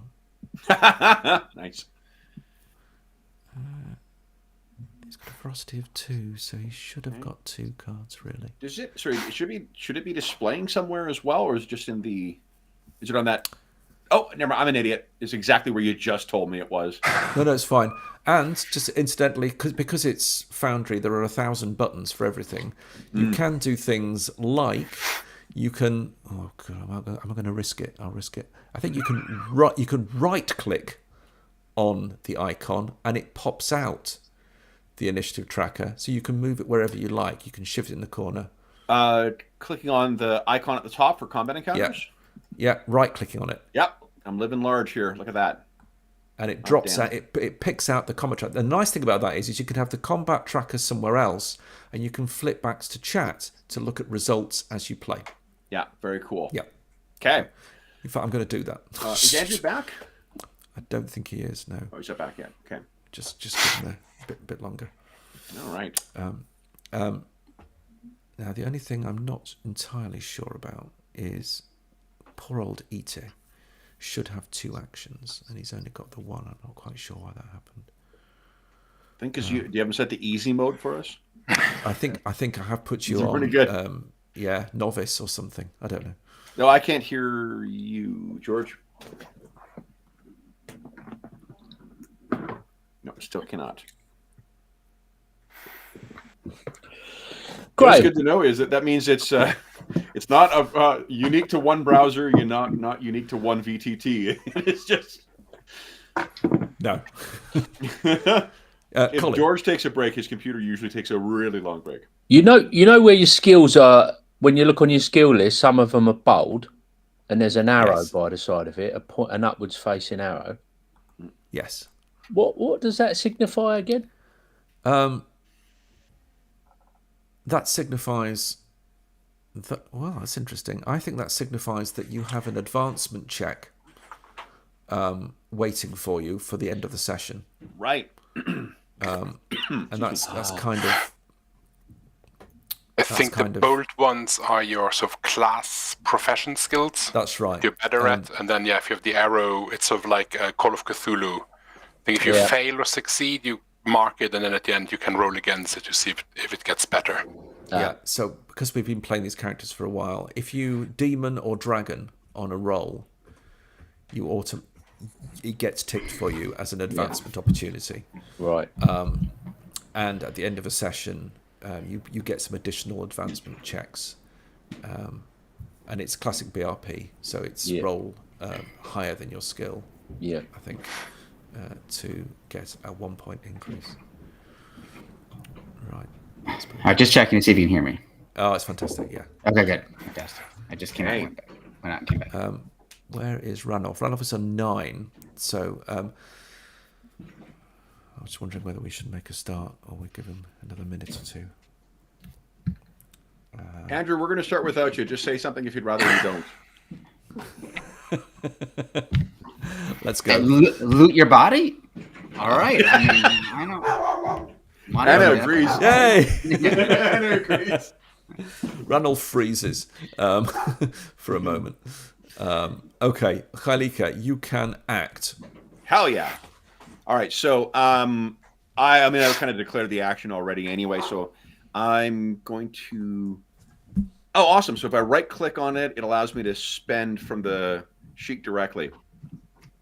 I think Andrew heard somewhere someone say something about looting a body, and I came back. Sorry, guys. I just needed... No. Totally dog needed to be let out too, and she needed some extra meds and stuff. Okay. That's all right. Ooh, I like the little animation for it going down too. Yeah. This is I'm pulling a Legolas here and lining up 2 shots. Do I roll twice for that? I think you rolled. It should say. I think it might be that you roll once. Roll just once to hit with a Bane. Okay. The arrows can be directed at the same target or 2 different targets. Damage is rolled separately. Okay. Ooh, so that's not great. There is no narrative metacurrency in this game, right? No, there is only a push mechanic. You have got a push mechanic. Oh, yeah, I can push. Yeah. No, I'll definitely... Yeah. My hatred! I think there is a... Where is it here? Oh, as context, too, Graham was helpfully gave me some insight into her personality beforehand, too. You can think of, like, vast majority of the time you have spent with this star elf has been effectively, like, placid or accommodating grandmother. Oh, there you go. So this is a bit of a change in her temperament. All right, let me, let's see here. Click on this. I'm rolling with 1 Bane and praying for death here. Come on! Hot damn! Oh, yeah. That'll do. Okay. And So both of those are going to the big one. Oh, they are. You're twin-shotting them, and you have twin-shotted. He's going to just take the hit. Okay. He can choose to evade as an action, but he's going to just take the hit. That could be a mistake on his part. He seems more concerned about his food, to be honest. So you can roll damage. Okay. Yes, please. So I roll damage twice here. Eins. It's 5. 5. That's... And Steve. Okay, and 5. Come on, where's that? 11. There you go. 14. Okay. Both land. Both land. Is there like was it Ilmarani word for these cursed things? That probably is. And please. So that's what I'll call out, like an old word for enemy or something like that, or newcomer or something. So she's basically a gatekeeper, I guess. Is what I'm saying. NIMBY! He bellows in rage, and actually, he picks up the skewer with the person on it, and that seems to be his weapon. And he sort of swings it around and goes, "You'll have your food." Am I able to move as well? You are. You are. You can move, and you can move up to your movement rate in meters. Each square is 2 meters. That roughly works out 5 or 6 squares, depending on your. Okay. Is there anywhere that has any kind of cover or anything like that?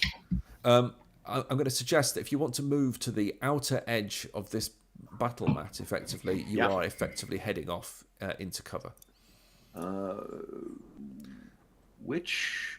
So you want to be on the top left, token controls, and the top one is for the select. So it's there. We go. All right. Yeah. Guys, I've done the mandatory accidentally measuring shit instead of moving shit. Session, so had to be done. Somebody had to do it. Excellent. Yep. Awesome. Excellent. All right. Okay. Perfect. Thank you. Right, and so we slip on, and it's Tiny Tangle. Tiny Tangle. What is she going to do? She is going to shoot the helmetless warrior that has stumbled into there. You will no, you're not having our food. And she's going to. I'm going to actually have a go at targeting as well. So I can right click on you, and I can click the target button, which means it's you're now targeted by her. And she will make a short bow roll. She does not have any boons or banes, so she makes a roll. Go! Oh, bum. She misses. And she can't push because she's not one of you. So she may have targeted you, but she's missed. So an arrow whistles by. Oh, that's, and misses. So that's her turn. She is going to move. I think she's going to move sort of slightly back and out of the way. And she's busy getting another arrow into her short bow. Bringalt.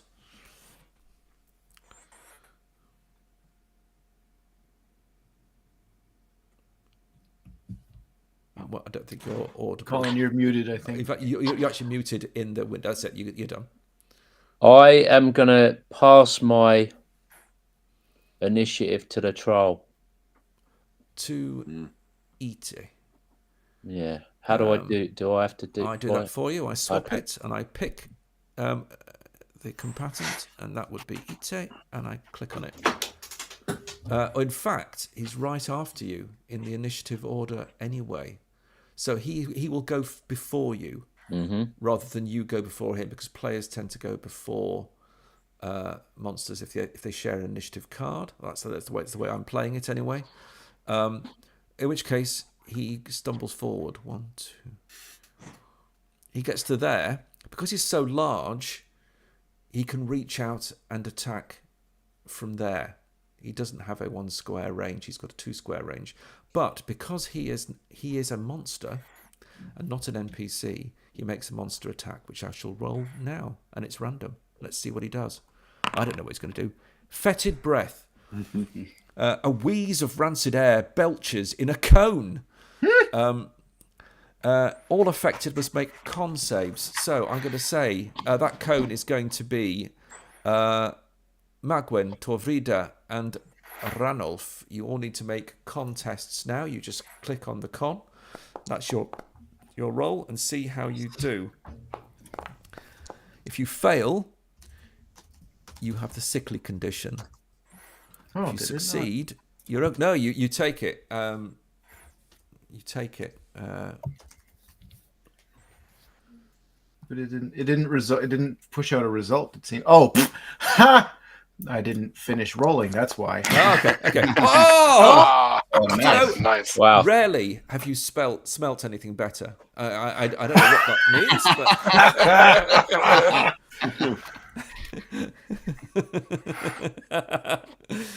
but and so it is. That was its attack, which means actually Bringalt, it is now yours, having swapped with him. Okay. I would like to move round a little bit to the flank. Yep. And engage with him over here. Okay. You wheel round. Yeah. And you make an attack. Swing my axe at his Achilles tendon. Okay. Fearlessly. Fearlessly, indeed.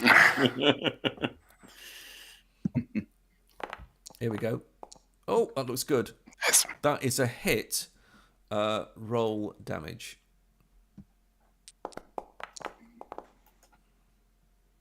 Oh, ouch. Nice. 10. A nice round number.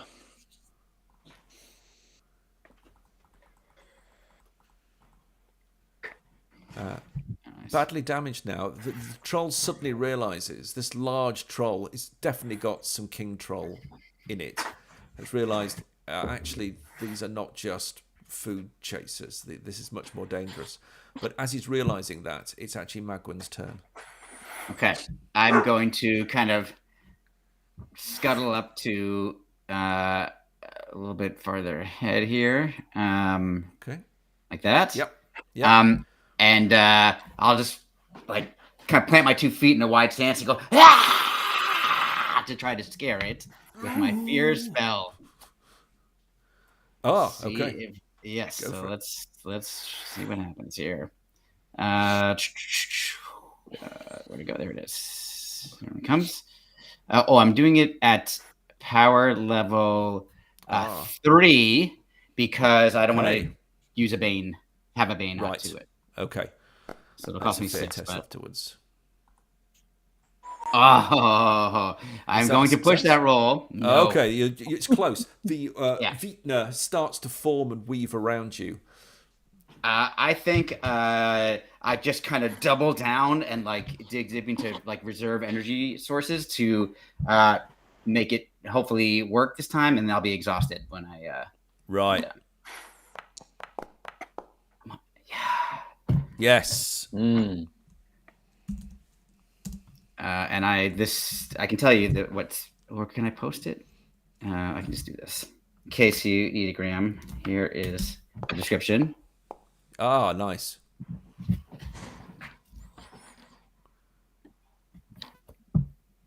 So it's a fair test. Yeah. I have to say, I was really confident he would make that.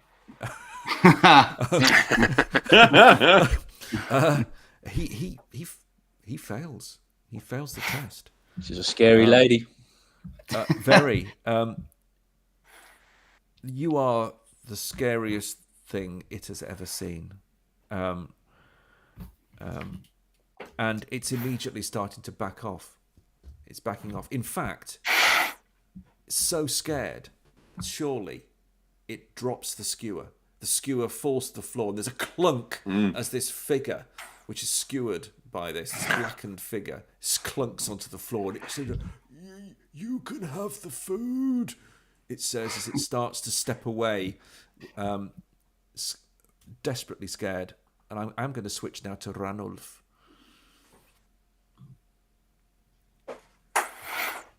And you're muted in your video chat, Andrew. So Sorry, I was eating and I didn't want to crunch in your ears. That's all well and good, but I'll show you to belch at me. Yeah. Okay. So I'm gonna strike back with my sword, my long sword. Okay. You will step forward and strike. I'll have to step forward to do that. Okay.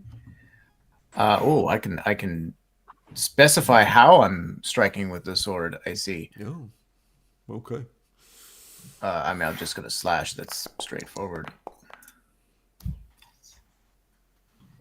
All right. That is a hit. You can roll damage. Wow. Ouch. That's 11. Nice. Woo! Awesome. Oh my! It's still incredibly.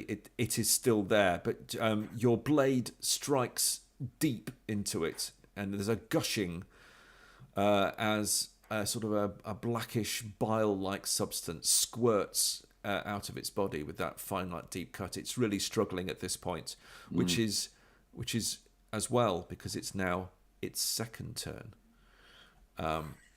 and in desperation. Scared, having dropped its weapon and being chopped about, it does something. Oh, Man. It stamps on you.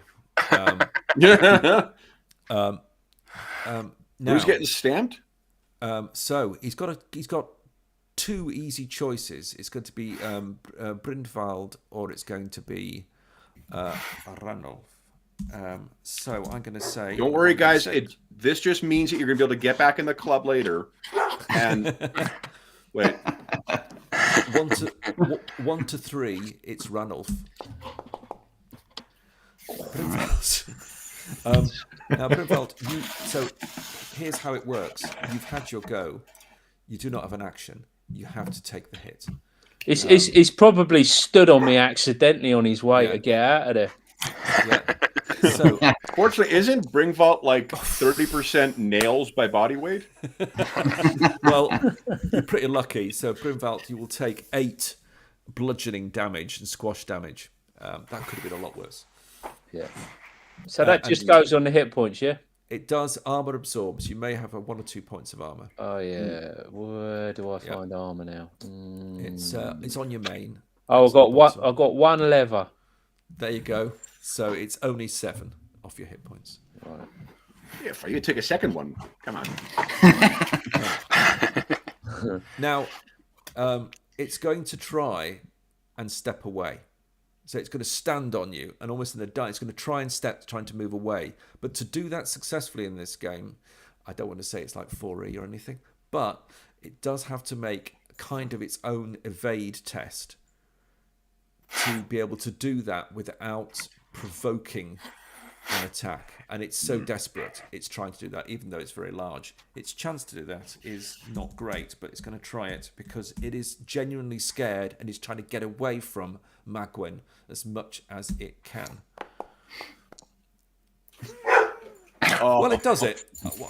Suddenly, it sort of wheels and pirouettes in some sort of unlikely troll-like fashion and starts to pull away, leaving us with Torvida to act.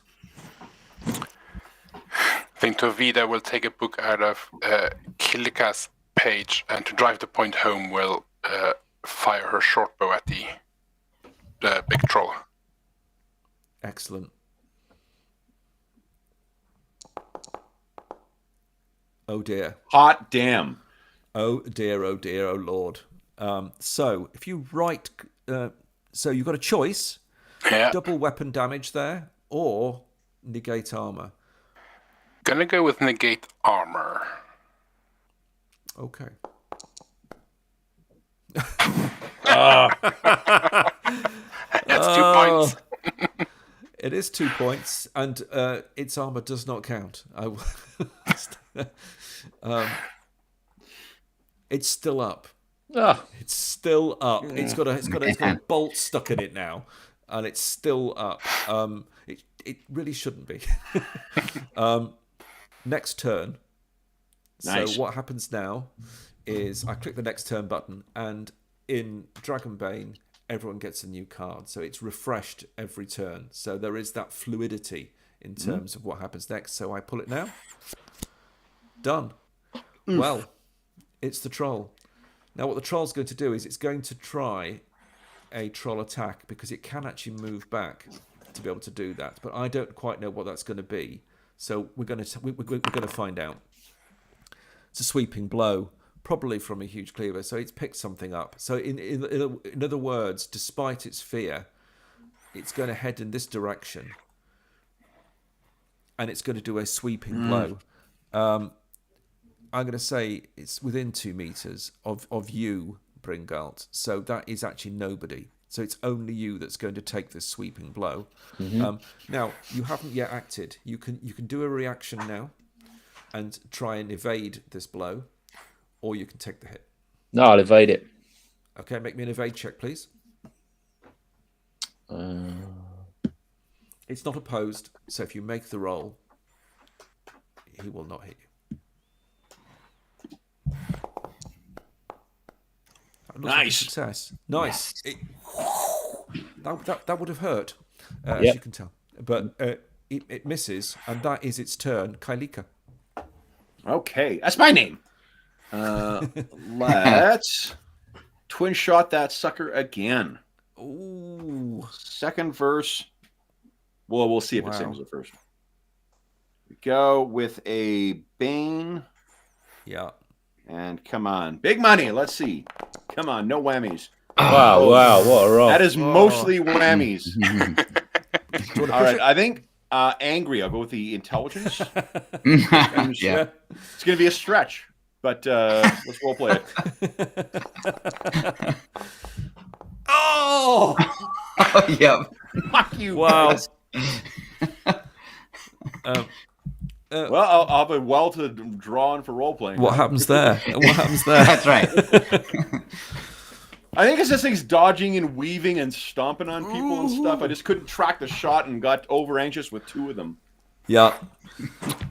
Well, Magwen, you've definitely scared it, and it is trying. You sense it's trying to get away, but it is still here. Okay. Here's what I'd like to do. I'm definitely gonna move. So I'm gonna move here. Wow. Okay. It's big. Yeah, I know. I'm reckless. That's my weakness there. So it charges in like feeling like overly confident, but she wants to scare it again, but not magically, just like shouting at it. But really, what she's just trying to do is help Bringalt with on his next attack. Kind of be distracting. That's my objective. Right. Got you. Okay. So you're going to provide. Yeah, you're going to provide a boon to Bringalt. Yeah. Okay. Well, in which case, Torvida, it is your turn, though you could swap with Bringalt. Bringalt hasn't got an action because he's evaded. Oh, it's right. Right. Yeah. Okay, well, I'm just going to run up to it and sort of distract it, hoping that somebody else may run dash up to it. And All right. Somebody do something. Seeing as Bringalt has It's taken that- some hits already, Torvida will move over to him. Why can't I move it? There we go. There we go. And we'll try to heal. Aha. No, it didn't go very well last time, and I am disheartened, which actually affects my casting rolls, I've realized. But she's obviously been very troubled by the blood sacrifice earlier.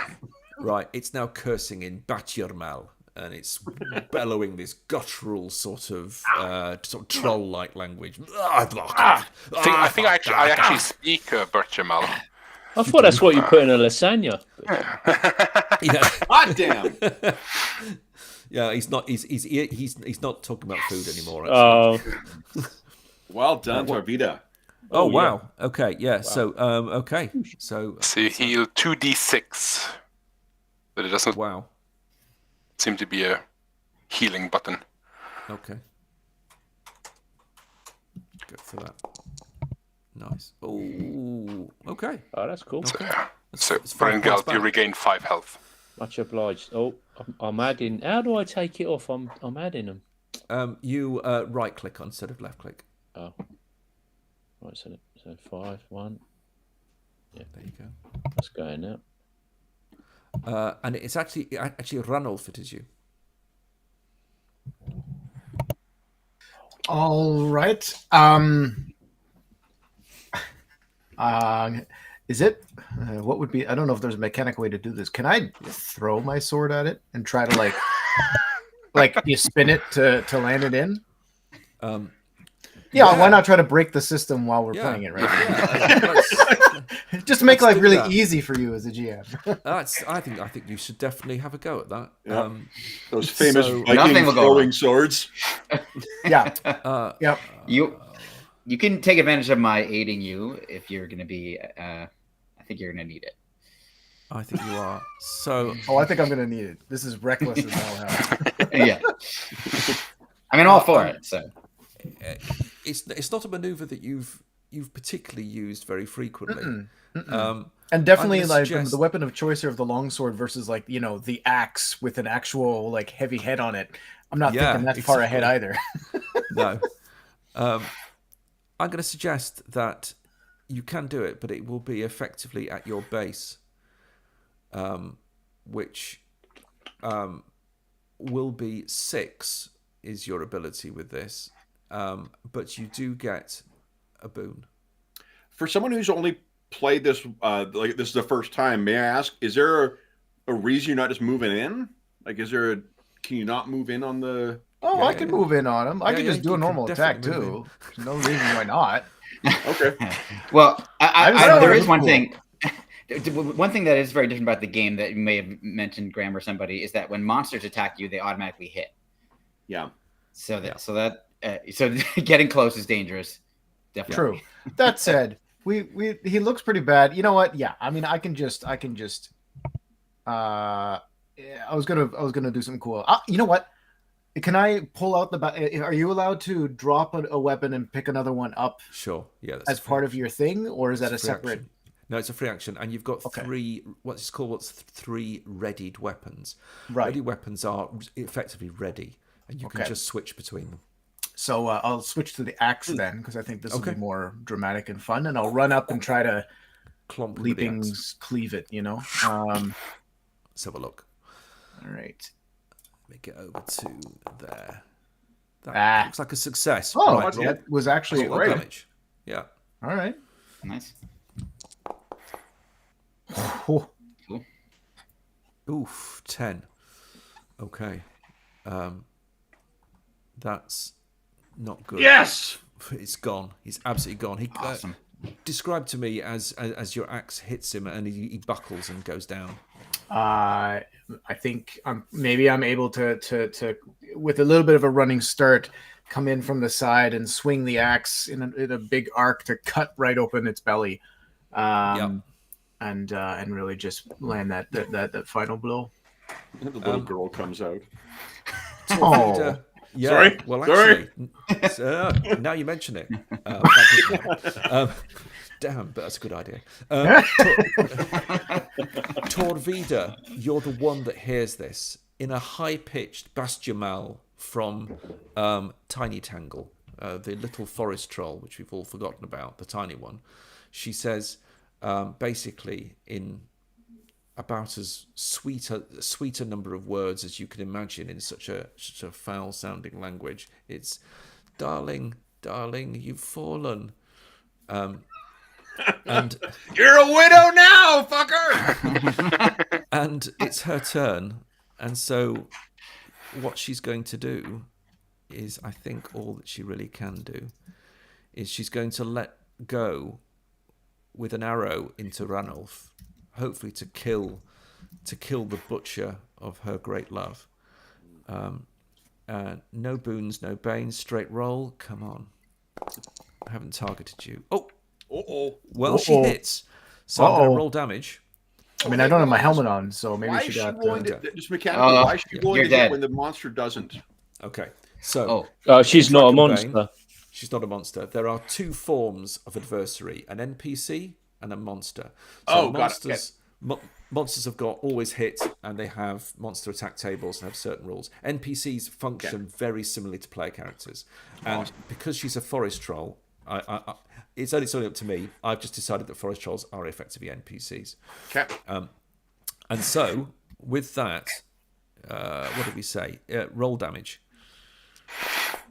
So take 7 damage. You've got armor. It's a little bit less because you don't have your helmet on. But you do have some armor. Chekhov's helmet. Yeah, exactly. And with that, Tiny Tangle scuttles off into the undergrowth. Oof. Okay. Leaving you in the clearing. And the food. I don't know how hungry you all are, but it doesn't look very appetizing. No. I like to examine the fallen troll just to see. Like, I kind of quickly scuttle over and like start examining it. I'm not looting it. I'm just like checking it out, like to see if I see symbols or anything interesting. On the what? Sorry. On the fallen troll. On the fallen troll. Yeah. It's a grey troll. You can tell immediately it's a grey troll. It's just an extremely large one. Apart from that, really very little. The skewer was sort of like its sword, you think, but it just was using it as a skewer. In terms of the figure, it's with sort of dismayed heart. You look at it, and you realise it's not human. It's humanoid, but there's something about the shape of the head that's wrong. I would take a beast law check to work out quite what it is. I was going to suggest it's the third troll. Could be. I kind I'll of make a something beast law. strange here. Oh, yikes. Okay. But, you Let me know, see if I maybe it's can do it. difficult. As you look at it, well, maybe it is human, actually.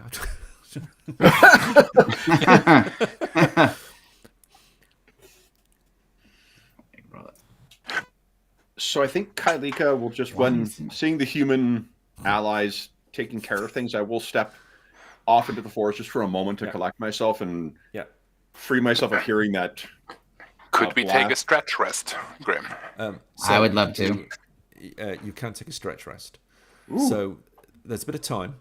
Is that like a So short to rest? do it's like a short rest. So there are three periods of time in the game: a round, a stretch, and a shift. A round is a combat round of about 6 seconds. A stretch is about 15 minutes, and a shift is 6 hours. Okay. So if you take a stretch rest, you can click on your character sheet on the stretch rest icon. Yeah. And that will enact the stretch rest for you. Will that account for? I get an extra. If I'm off on my own, I get an extra D6. Well, that'd be fascinating to see if it does that. So All right, here we go. I'd click it and see, and if not, we'll add it on after. Oh, here. No, shift rest, stretch rest. Here we go.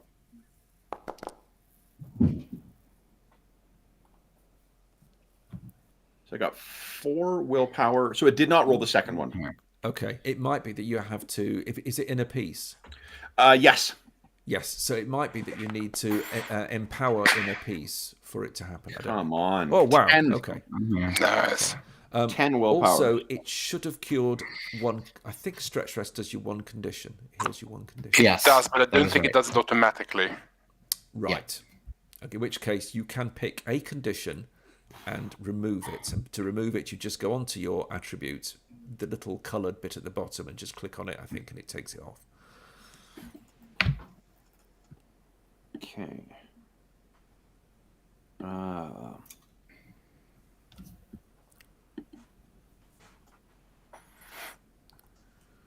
Right.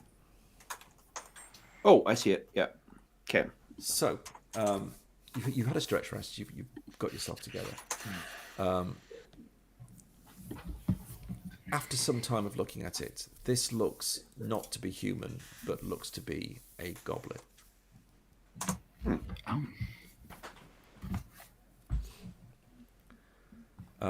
Which is kind of reassuring. Ranulf, were these the only tracks leading here, or were there tracks leading elsewhere? I believe they were the only. Actually, we didn't discuss. There was the three. All I knew was the 3 sets of troll tracks, but they were heading in a similar direction. I don't think I noticed if they went another direction or split off. This probably is the juncture where you pull yourself together and you need to basically reconnect with the trail. Yeah. So Okay. I'll require another hunting check. I from can you, go please. back and take another look and see. Am I able to assist with that as well, so you can roll with the? You can. So an extra pair of eyes. And you said so- hunting and fishing. Sorry. It's hunting and fishing, and you roll with a boon because Kailika is assisting you. Okay. I will add a boon. Let's see. Oh no! Oh, it still succeeded. Okay. Yeah, you made it. Yeah. In which case, you do reconnect with the trail. And this trail is actually unconnected to this clearing, now that you look at it. So these, you think, are not the trolls that you're looking at. So we just killed some innocent They trolls. did say these. Yeah, they said these forests were full of trolls, and they were not exaggerating.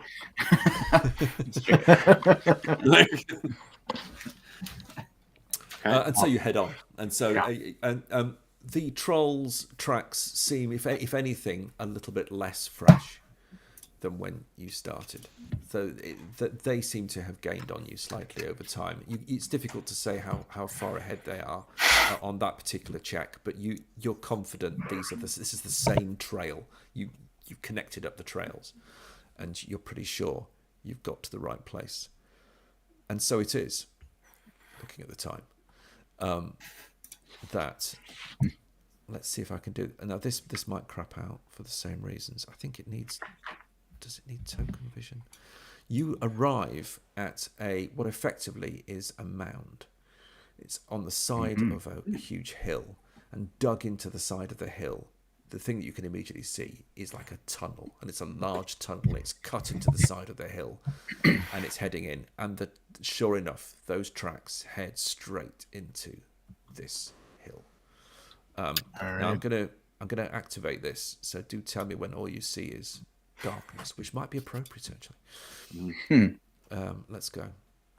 Let's try that. Let's see what we get. See You see a little bit. Yeah. Map here. It seems to be half closed off. Uh-oh. Yeah. Reynolds' head's spinning around. Okay, Well, speaking of the head, I think as we enter, by the way, I this is see. the point, I will put my helmet back on. Okay. In which case, drag it back into your equipped Yeah, drive it back into the section. equipped.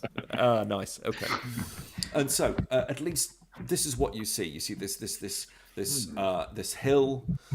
You can see tracks leading up to it, but it's a sizable hill. It's got bits of trees actually planted on the hill itself, and it's like cut into the side. What do you do? So let's listen, perhaps. Okay. In which case, make me an awareness test.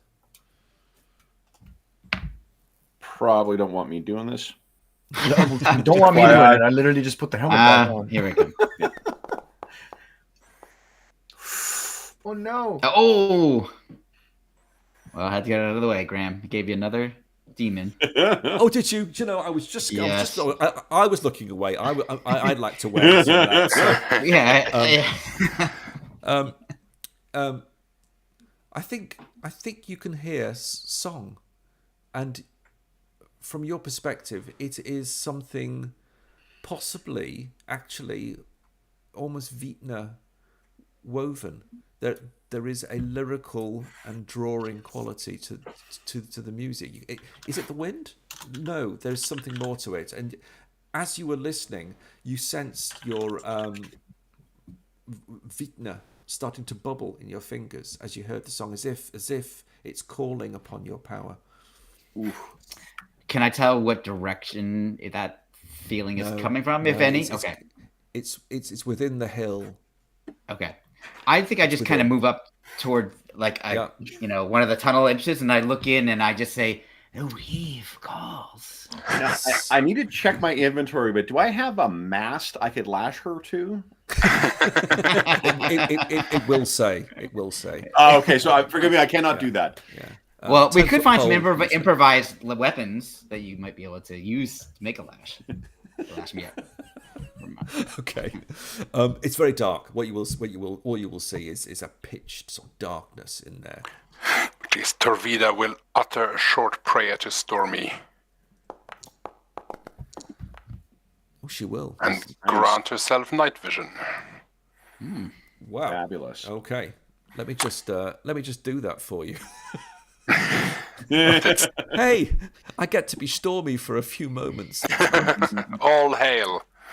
But that's I'm true. I gonna guess we make don't it have a something light like source that. We don't have a light source currently. Is that right? Not right now, but you may look on your inventory to see what you have. I do have a torch. I'll bust out a torch. Okay. Okay. I have my eyes. Nice. Aha. Okay. Let's have a look. Margwen, you have a torch. Are you going to use your Well, torch? actually, Bringo was going to use Okay, one. Bringold. So yeah. Bringolt, I'm going to suggest that you do have a torch. Mm-hmm. And so I'm going to effectively give you one now.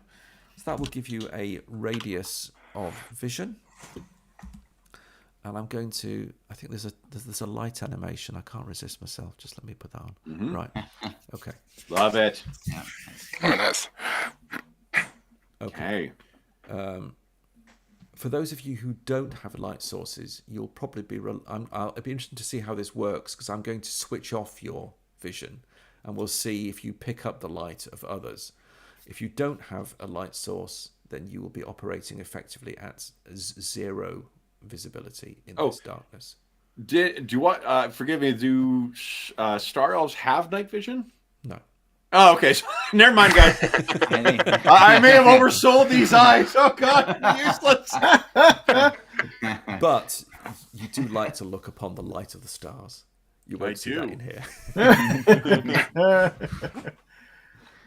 Okay. So, where it says torch, have I only the one torch? Would that be right? So I'm going to suggest if it says torch, if you've got multiple torches, it gives you multiple number. But I'm going to suggest your torch is going to be good for quite some time. Okay. And we're not going to sweat too OSRE about how long it's going to take to burn. Well, who's with me as I make my way towards the entrance of the thing, holding the torch aloft? I think it looks to me like, if I may, Colin, I'm going to just pop you there and take you as a lead.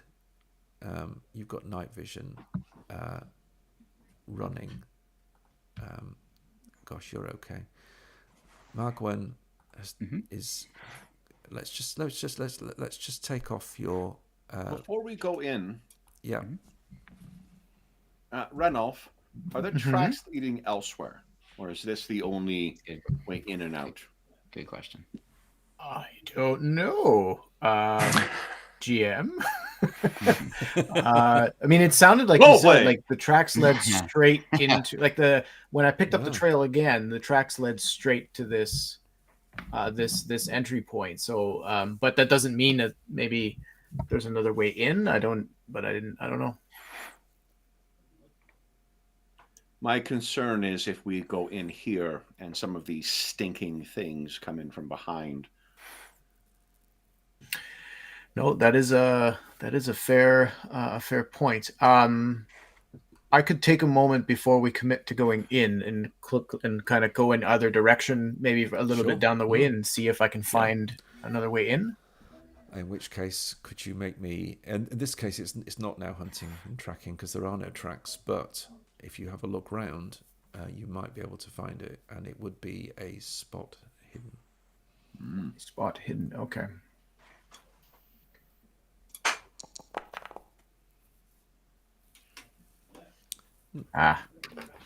Perhaps I can try to push. Sure, you're pushing on. You're slightly out. I will probably pick disheartened because you're I'm a little upset that I haven't been able to. We haven't the first attempt to find this person failed, and like that. And I still failed. No, and so you trudge back and say, "Well, no, that seems to be it. It's just all you can find." I'm not sure. There is some risk to us venturing forth. That's all I can say. It may shock you to learn. I mean, Ranulf, forgive my ignorance here. Did you have your fucking hat on still? I did. However, I will say, narratively, I don't need I don't need it to see this, and mechanically, I would say that it appears that I do not get a bane for using spot hidden. It's only awareness that it causes the bane to. He walks up. I've seen nothing, guys.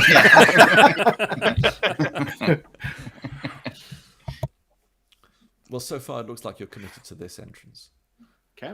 Yes. Yeah. Then I feel the gods are with us on this day. We should press on and save this poor girl. Agreed. Indeed. In which case, Bringald, if you'd like to move your token a little bit further into the tunnel as you disappear into the darkness, clutching your torch, which flickers in the sort of dark, enveloping corridor ahead of you. It's roughly hewn, It has no artistry, and it has no craftsmanship from your point of view.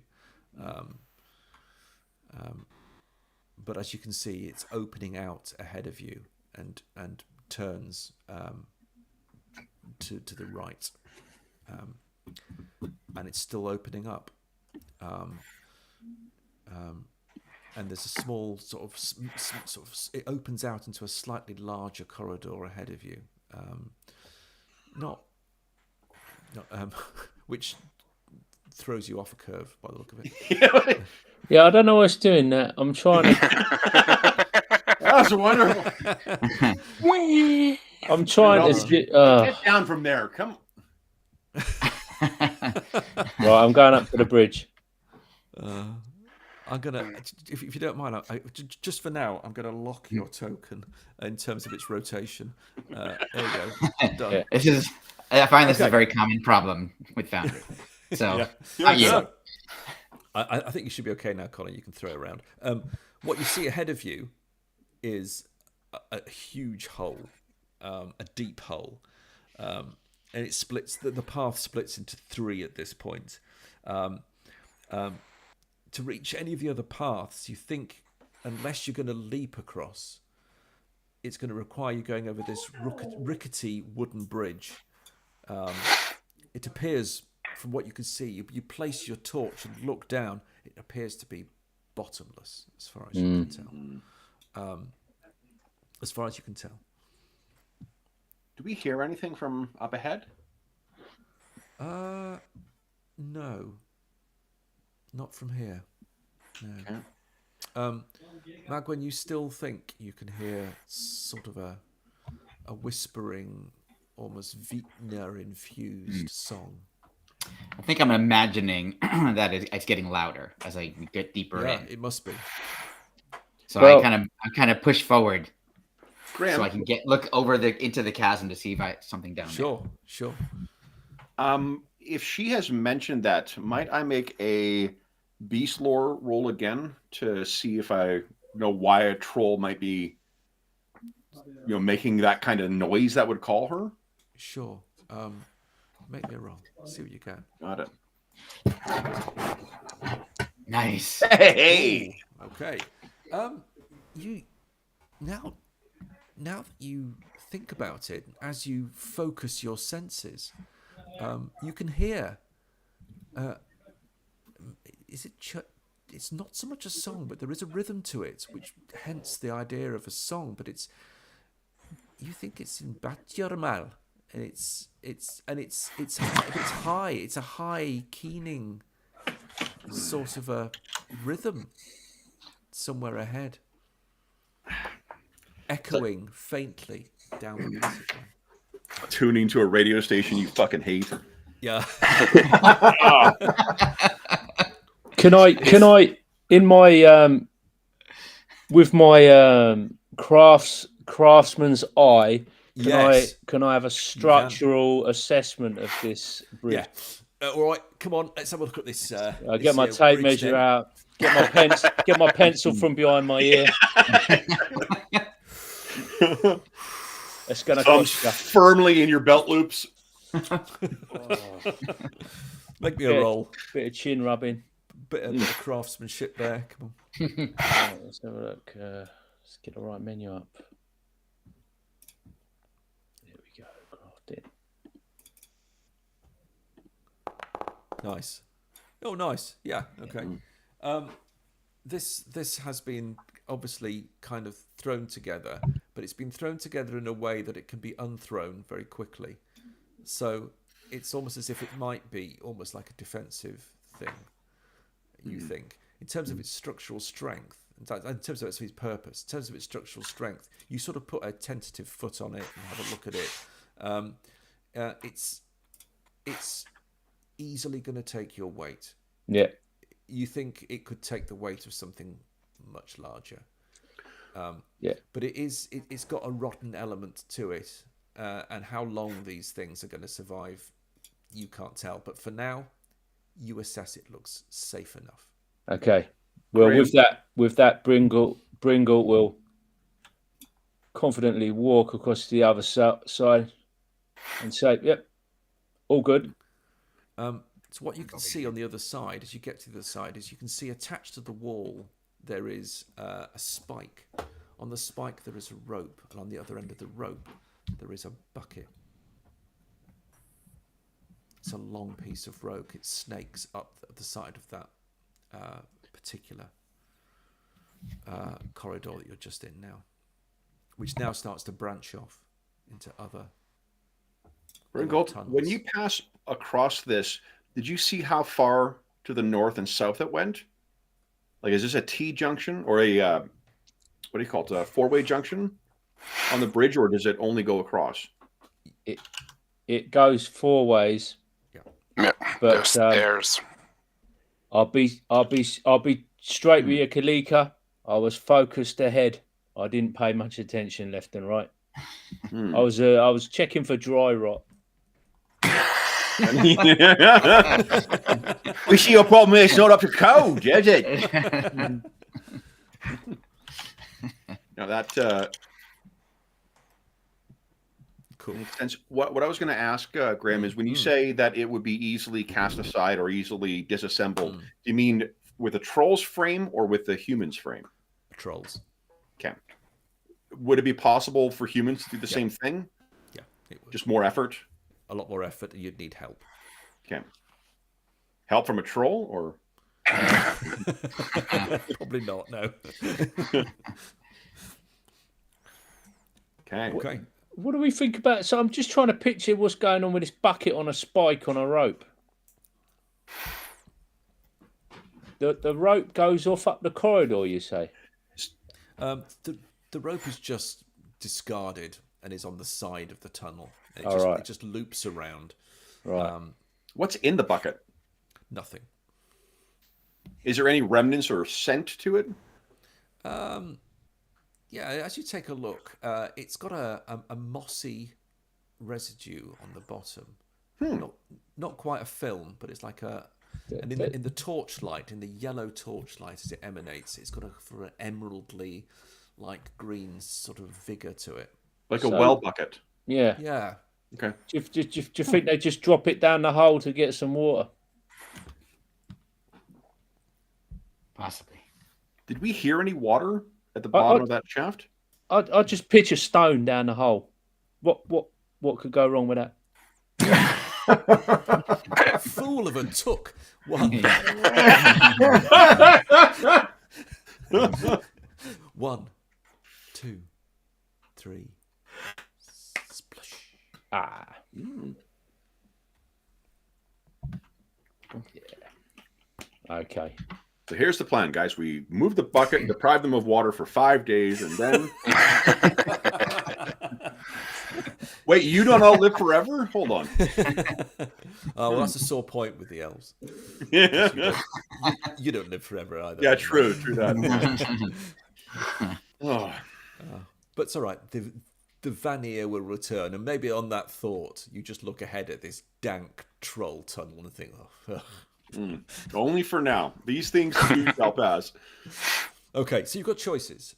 You've got a choice of sort of basically to the north or to effectively, what is that, the sort of southeast. Hearing wasn't successful. Do we smell anything? I think at this juncture, I'm going to suggest, without a roll, that you're all picking up the sort of slightly familiar. It's almost that fetid breath again. There's definitely a troll smell in here. It's definitely a troll cave. Yeah, I think that's probably the overriding smell that you will have. Reynolds from that one from before, his mouth is watering. Yeah. Should we go north? Sure. Trust your instincts. Yeah, okay, you can head north. So keep going, Colin. That's fine. So Bringolt's sort of heading the way with his torch.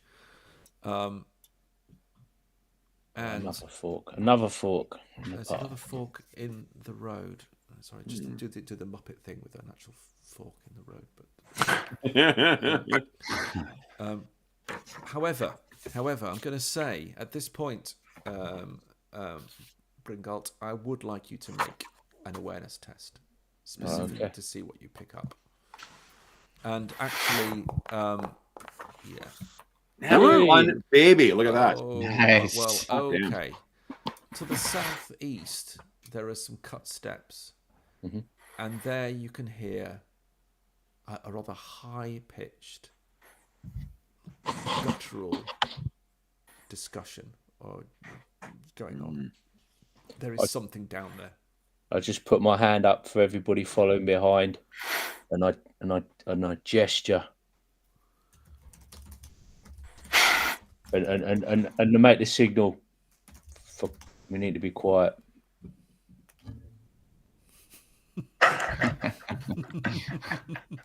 and I imagine he instinctively just crouches at this probably point, does, even though yeah. he's not in the bushes, but he still will crouch down, He does.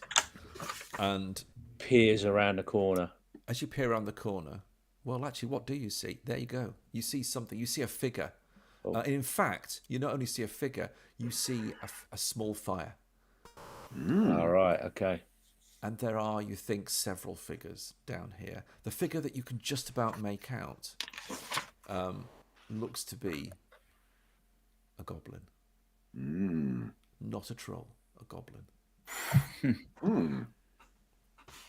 Just as context for the world, are they all kind of lumped in together as allies, or are they? I mean, I know that other one just ate one, but Well, yeah. I mean, trolls will eat anything, actually. But I mean, they are typically in cahoots.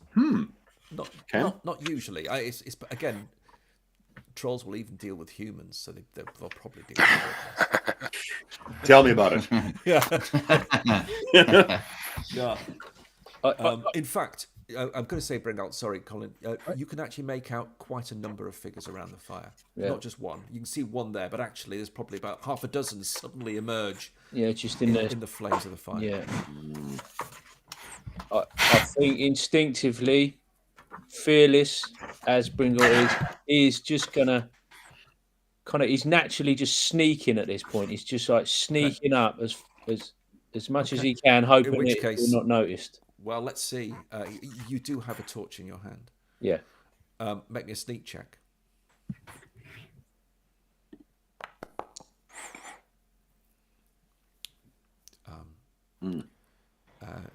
Do you want to push that?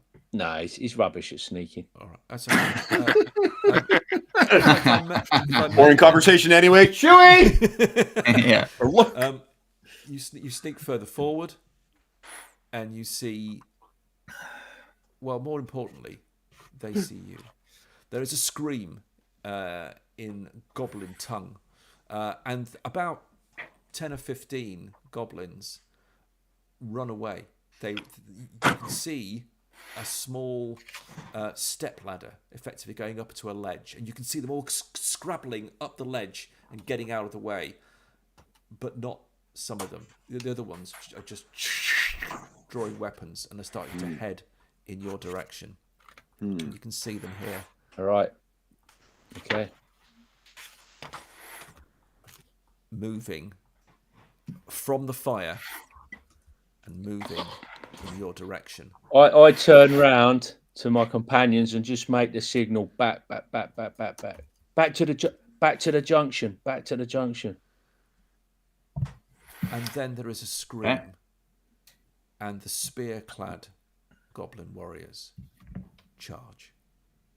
Let's go to initiative.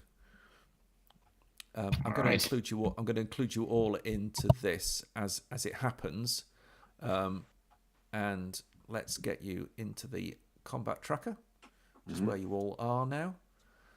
And I'm going to begin combat, and we're going to see just how the cards fall on this occasion. Well, what do you know? Bringard, you are up first. You can decide what you want to do. As you turn round and make this statement, you can hear the goblin's feet running towards you, and you can see that you've got all your colleagues jamming up the tunnel to your back. What do you do?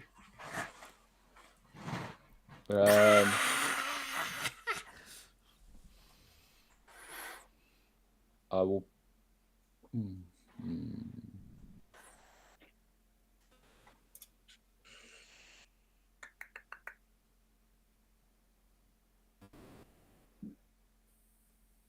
I'm thinking to change my initiative. You can wait and you can give it to somebody else. Are these NPCs or are these monsters? Almost certainly they're going to be NPCs. Okay. I'm going to give my initiative to Kailika because she's got the range. In which case, I'm going to swap the initiative from you to Kailika. Done. So, guys, just so you know, this is going to ruin my expectations for future sessions. I'm just going to assume I always go first. So, Kailika probably does. Yeah. All right. Let's. It's your action. Fucking go. All right. I'm gonna double shot again. Yeah. Let me down last time, but I got okay. Good feelings this time. Mm-hmm. Here we go. Because I can hit 2 things with it, right? You can. Yeah. In theory, I realize. Yeah. Let's see. Go. So that copper oak longbow of mine. If Bringalt spares a look back at me, it's just up and 2 shots off. She doesn't make the stupid face I just made because she's more placid. She's cooler than you, Kev. Way fucking cooler. Bringalt, you don't even look at the face. You look at the better bow. penmanship That too. Beautiful copperwood. It's stunning. Stunning. Gets me every time. Yeah, Sends a shiver down my spine. The craftsmanship. Here we go. Come on, big money. Come on, then. Let's go. Oh, fuck you.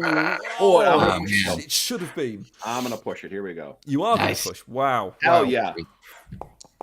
Yes. I become angry. Wow. Oh. Yeah. Damn. See? Wow. Okay, that's 2 here we go. So damage against shots. 2 goblins. Yeah, I can hit what? Those 2 ones I can see here. So there's this fella right here and that guy. Yeah. Okay. We're making more widows today, folks. All right, so that's nice. 9 damage on the first one. Okay, so that works out as being 7. Okay. It takes the hit, but only just. It's badly. It's just. Okay, and the other one, or is it on this one? Yeah. Question for order of operations: do I have to declare it, or do I roll and see how the damage does? Probably it's the former, and I'm just being bullshit player with the second one. But I'm just really happy for bullshit right now. All right, here we go. So second shot on that same fella. There we go. 5 points of damage. Okay, in which case, just know nice. That second arrow was enough to take it down. So, and if Bringalt makes eye contact with Kailika, she. He just a smile. He's a smiley kind of guy, so he's quick with the smiles, even in adversity. Yeah. Okay. You got this. I'm just going to back there. There you go. Well, Bringalt, you may be confident, but actually, what happens now is rushing up to you is a goblin with a spear, and it's going to stick the spear into you. Well, in my direction. In your direction, unerringly, it's going to stab at you. We don't have any boons and banes. Let's make a roll. Let's see what we get here. Oh, that is going to be a hit. Oh, Bringalt. Let's have a look. Let's roll that damage. I haven't targeted you, so you're going to have to take it off. Let's see what we get. So with NPCs, is Bringalt, because he hasn't taken his action, able to then evade? I could. Oh, sorry, you could. But I'm not going to. Yep. I'm not going to. Take 5. Yeah. That could have been worse. Yeah. That is that goblin's action. Next action up is sadly another goblin, which, given their small size, it's going to be able to get pretty much close to. No, it can't actually. No, it can't on the stairwell. It's sort of basically shouting at its friend, "Get out the way! Now, it's Bringalt. It is your turn. There's a goblin there going, die. He fixes a stare on this goblin, and just like shakes his head somewhat as he looks down at this spear. and then he just weighs into him with the axe like, you won't like me when I'm angry. Let's see. Let's see. Oh, yep, that's a hit. Roll Boom. damage. Say Come on, goodnight, Goblin. Come on. Oh, look at this. Yes. 9. All right. Okay, it takes the hit. It takes the hit. I'm just warming up.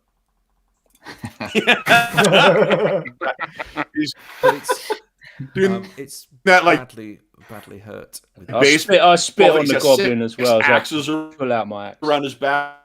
Yeah.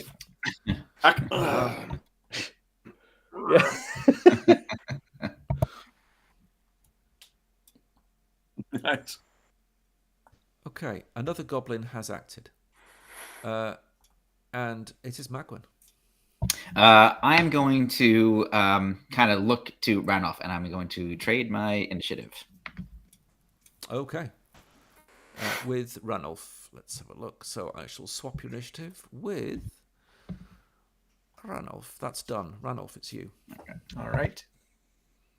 Well, first I better be able to see what I. Oh, wait. There we go. See what I'm doing. Let's get over there. Yeah. Unfortunately, I don't think I have. Let me just double check here. I don't think you do. I have. Nope. I don't. I only have melee weapons, so I'm gonna have to charge right in. Throwing the sword doesn't sound so stupid now, eh, guys? I have to kind of squeeze by Bringold here. I will give you an old-fashioned 3rd edition squeeze. And We're going to get a letter from HR on that. Hey guys, it's not that kind of game. Yeah.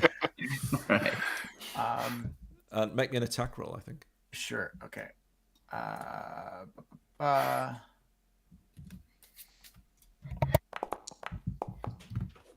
Nice. Sadly, that's going to hit. I don't know. I'm pretty happy about it. You can't see out of front. Graham's got nothing but goblin banners around his room. Oh, Nice. What can I say? Nice, Andrew. Yeah. Oh, that's The that's scarf that messy. says goblin is hanging on the wall. Well, it does now because Holy smokes, Ranulph. yeah. Jeez that Louise. was Yeah, that. that was, thanks, pretty thanks, crazy. Ranulph. Wait, hold on a second. What was it supposed to add? It added a D6. The damage is only supposed to be 2D8. So why? It's from did your it strength. It's from your strength. Oh, all right. It didn't seem to do that with the longsword, so maybe I should have been using my axe the whole time. I don't know. It's interesting. All right. Okay, I'm going to say another goblin axe, and it's gone. It's now Torvida. Seeing as I can currently only perceive mostly dead goblins, can. but seeing as Ranulph is still quite injured, I will step up to Ranulph. So put my hands on his soft shoulders and go like, "That was well done, Stormy. Bless you," and I will try and heal him. Go for it. All right. Just like the old I like the days. detail of my soft shoulders too. I'm like, oh. Many would be stressed down here. Many would have got stressed, not you. You're just, you're Nice. quite relaxed, Oh, nice. Nice. And make me that. So Stormy has arrived. Oh, my Ooh, goodness. nice. There you go. You regain Okay. 9 health. Wow. Okay. And finally, I've got Magwin here. Yeah. I swapped. run forward Yeah. with my staff. And I'm going to try to club this guy. Yeah. Here we Feel go. free. You can clatter down the stairs and smash the one that's still there. Here we go. Ooh, that was almost a demon. It was, I'm going to tried. push the roll. Sure. And I think I'm going to be like, I stepped wrong and I hit my head against the side of the tunnel and Sure. I'll be dazed. Okay. Love it. Love it. Oh, is that enough? That is a hit. Yes. That is a hit. Hey. Right, Nice. some damage. Yeah. There we go. Nice. 9. It drops its spear. It drops its spear. just note the damage. It's very badly hurt, and it's sort of it actually slightly out of turn, but I'm going to say it staggers back into the firelight in the cave, and crumples to the floor. It's alive, but it's quite badly hurt.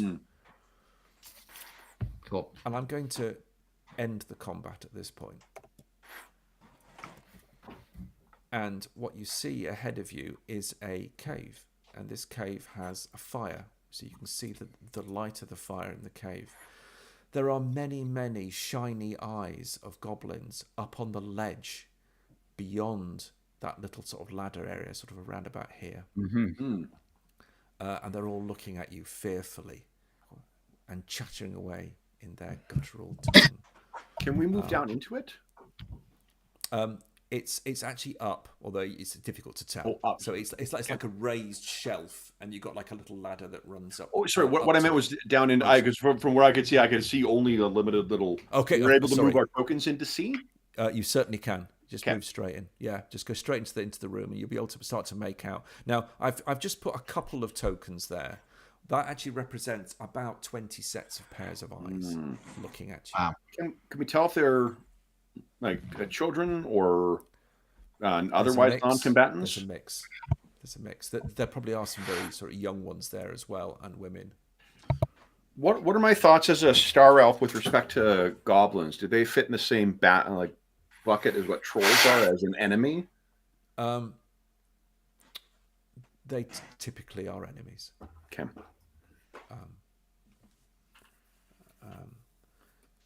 You also have an overriding feeling for harmony. So you need to balance a natural tendency to destroy enemies with that sense of balance. Yeah. And so it will probably challenge you if you were to attack. So I will lean down to that one that's like grabbing its head or whatever, the one that Magwin brained. Yeah. And I'll just say firmly, go to your kind. Staggers off. And it's pulled up the steps by some hands, and it's well struck, placed in the Magwin. corner. Yeah. Yeah. So the chamber, as you start to move around it, you'll see that there are a couple of further exits out of the chamber, further to the south of the chamber. Is our expectation that the goblins would understand us and be able to communicate with us? They would understand Torvida, should she decide she wishes to speak their language. Okay. Oh, so do they speak the same as trolls? Bastumel, yeah. Yeah. They do. In that case, in Bastumel, probably like mangling it even more horribly than it already is, she will sort of shout up towards the ledge. Tell us where the girl and the trolls are, and we will leave you. King friend is through there with the girl. And they point to a tunnel heading off to the south of the cave. How many trolls are with King Friend? There are as many trolls as there are you pink things. See, now that wasn't friendly. Uh-oh. I will Colin, translate for my companions. Springfield, you're quite a large lad, right? Yeah. I'll gesture to the ladder and kind of gesture like, pull it back. We need not have these things coming up behind us, so... Yeah. I'll yank the ladder out of the way. Consider it done.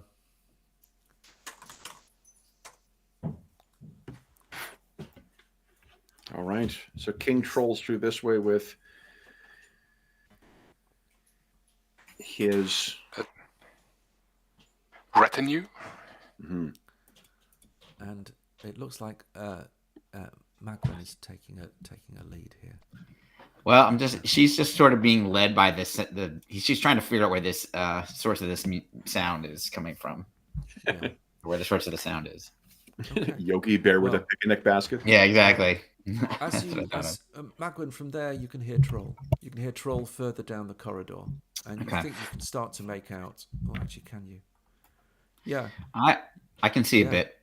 You can see a little from there through the angles. You can see a large troll sat on a very large chair, and there is a fire there. There's a fire there. Look there.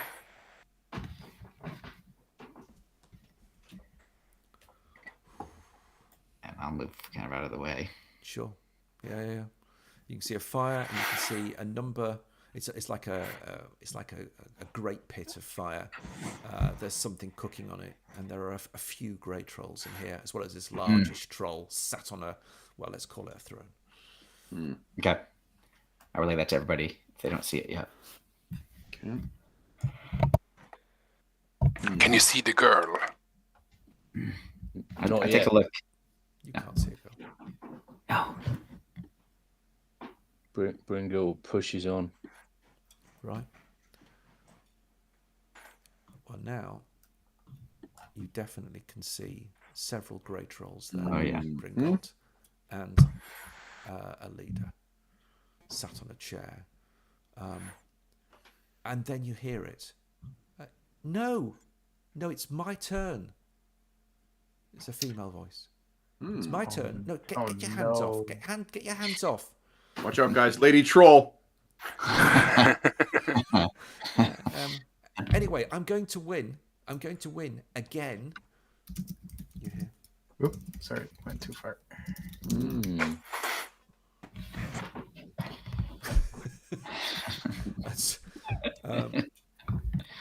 And so I'm gonna. Well, let's see how you do. Sorry. Somebody, one of you's going to take a lead on sneaking here. Anybody particularly good? And you can roll with a boot. 1, 2, 3, not it. You can the trolls seem to be very preoccupied with either what's cooking or with what that female voice is saying. You're preoccupied with what's cooking. Is there anything good? I wouldn't say so. Okay. I'm a little dazed. I'm a little dazed still, so I don't think I should Yeah. take the lead on the sneaking. I can try, but wearing my armor, I'm definitely not. Well, I would like if you said there's a boon involved, then that would cancel out my bane, Correct. right? So I could just Yes. roll. Yeah. Okay, so I will try to go ahead. It And sneak. might require you to add the boon. I will. to then Yeah, take I'll off the almost bane. You see certainly what I have mean? to You see what I add the mean? boon. So sneaking. You got this, Ranulf. Add the boon. I have utter faith in you. Yeah, there you go. Yes. Only one Wow. die. Oh, wow. Right. There you go. Amazing. The system's pretty good, actually. It does seem to work. So, with your encouragement, Ranulf, and your forward, you've got to a very, very good vantage point. It's at this point, I'm going to suggest, because of that, you see a figure move out into your line of sight. And she is human. And if I show you her face, she's slightly imperiously walks up to the fire, picks something out of it, and then stomps back. And yeah, she. What did she pick out of the fire? Food or? No, she picked out. It was actually something that was just gently sparking, and it was it's like heather or something. Okay. Okay. And she places it under her nose a little bit as she's heading back to where she was, which is just around a slight corner. And from there, I think you can make out. I think never has Kilika been as jealous of a kidnap victim.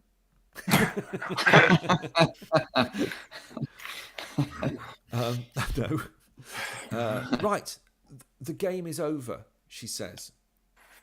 I don't know if that's a cue, but she says the game is over. It's almost a cue because we're close. She's using her action to break the fourth wall. What do Right, you guys exactly. do? What do you guys want to do at this point? You've got basically some trolls. They're kind of busy. She seems to I mean, she definitely. This is not the situation I think any of us expected to be walking into. So I think we have this something. We have something ass backwards here. Do you think? I'll whisper back. What do you make of this? Do you think we should move in? Should we confront her? Them? She doesn't seem to be in immediate danger. Quite the opposite.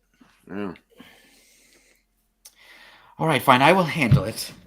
And I no. start to move away Oh no! unless somebody grabs me. I assume why the standard not operating like this? procedure is to she's constantly a distraction, and just no one tells her that's the case. Right. Magrin's like, I'll handle this. Like, okay. Yeah. Okay. So now that that's out of the way, guys, what are we? Go ahead, Magwin, you got this. Okay. Go. All right. I start walking up here, Wow. Okay. and I just depending on how far I get. Okay, so you get to about there, and then the figure on the throne sort of looks and says, "Who are you, human?" And the grey trolls all sort of turn as one and look in your direction over the flickering fire. And I kind of stare back at them. And now she's realized what she's done. Line? I see that there's nobody behind her. She like looks just ran off. Oh,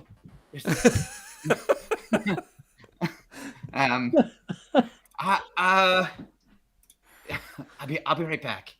And I turn around, and I will start walking back this way a little bit. Okay. At this point, then, Torvida, you speak their. I hesitate to use the word language. You can communicate with these things. Yeah. Or did the big one speak? it's coming language. along. It says, "No, you here. You come to me in my realm." Does it speak burst Miamal, or does it speak a language we all understand? No, it's actually speaking in Vrok, which is the tongue of the Stormlanders, and it speaks it pretty well. I mean, not with any Etonian accent or anything, but it's pretty good. Received pronunciation. I say. Rock, yeah. Yeah, I say you're bally well in my cave. I think they call it the Shield Jarl's English. We mean no harm. We are here for the girl. The girl is the bride for my son.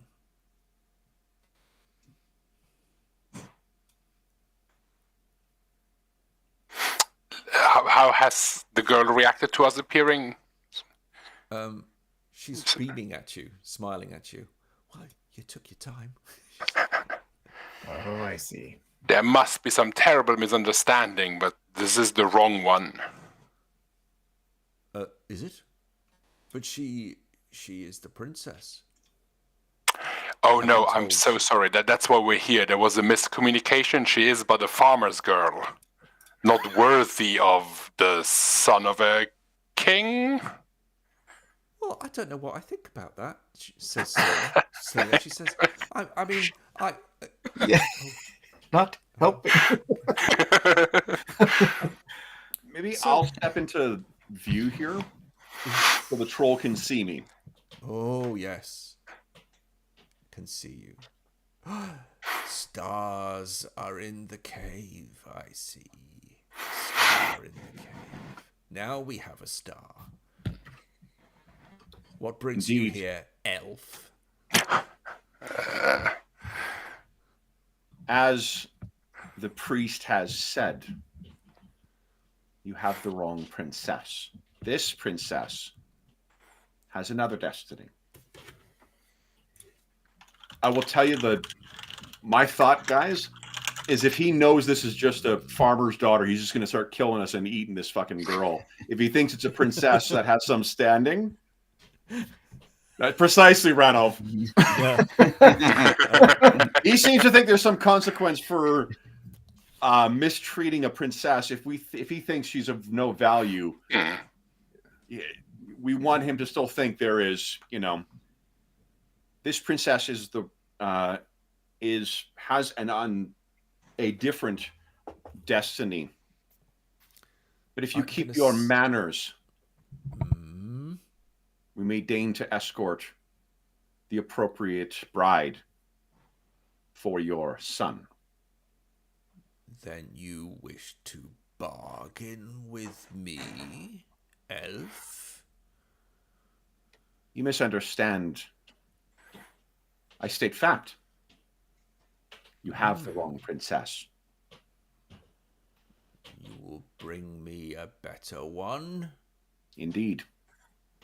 One more fit for your offspring.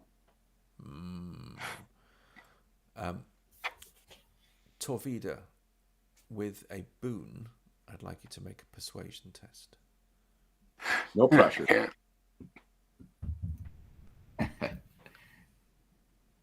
Boons.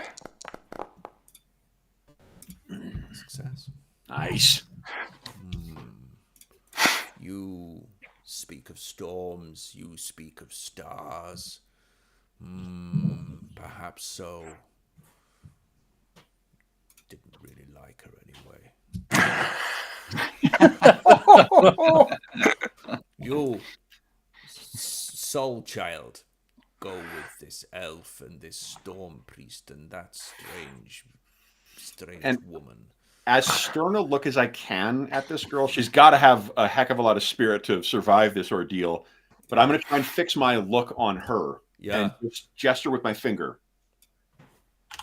She sort of gingerly starts to move in your direction, and some of the pretense you sense that she had is starting to collapse, and she's starting to look now frightened. This will be where Bringle, the smiling and, dare I say, probably somewhat handsome, burly carpenter with a reassuring presence will just kind of loom up and just kind of. Those thumbs are so in those belt loops right now. And so it is that you retire from the cave with Magne's daughter Solier, with apparent and vague promises of further action to come. Oh, I have an idea in mind. When we next make camp, we need to make certain that we all relieve ourselves in the same area. Oh, no. I would hate to leave a promise unfulfilled and not deliver a bride fitting for this king. And so our end scene is the delivery of such a bride to Cobblering. Keeping it classy, Kevin. Yeah. And with that, we're going to draw this session to a close. I'd also like to say thank you very, very much to all my players this evening, to David, Colin, Andrew, Kevin, and George. Thank you very much for coming along just to play a very little bit of Trudvang and Dragonbane this evening. It's been a ton of fun. Thank you very much. Yeah, thank you. It was fun as well. And to all of you watching at home, or indeed watching subsequently, I hope that's been of some entertainment to you. You've seen a little bit of Trudvang, you've seen a little bit of Dragonbane, and you've seen us having, I think, quite a good evening. So with that, thank you very much, and I'll say good night.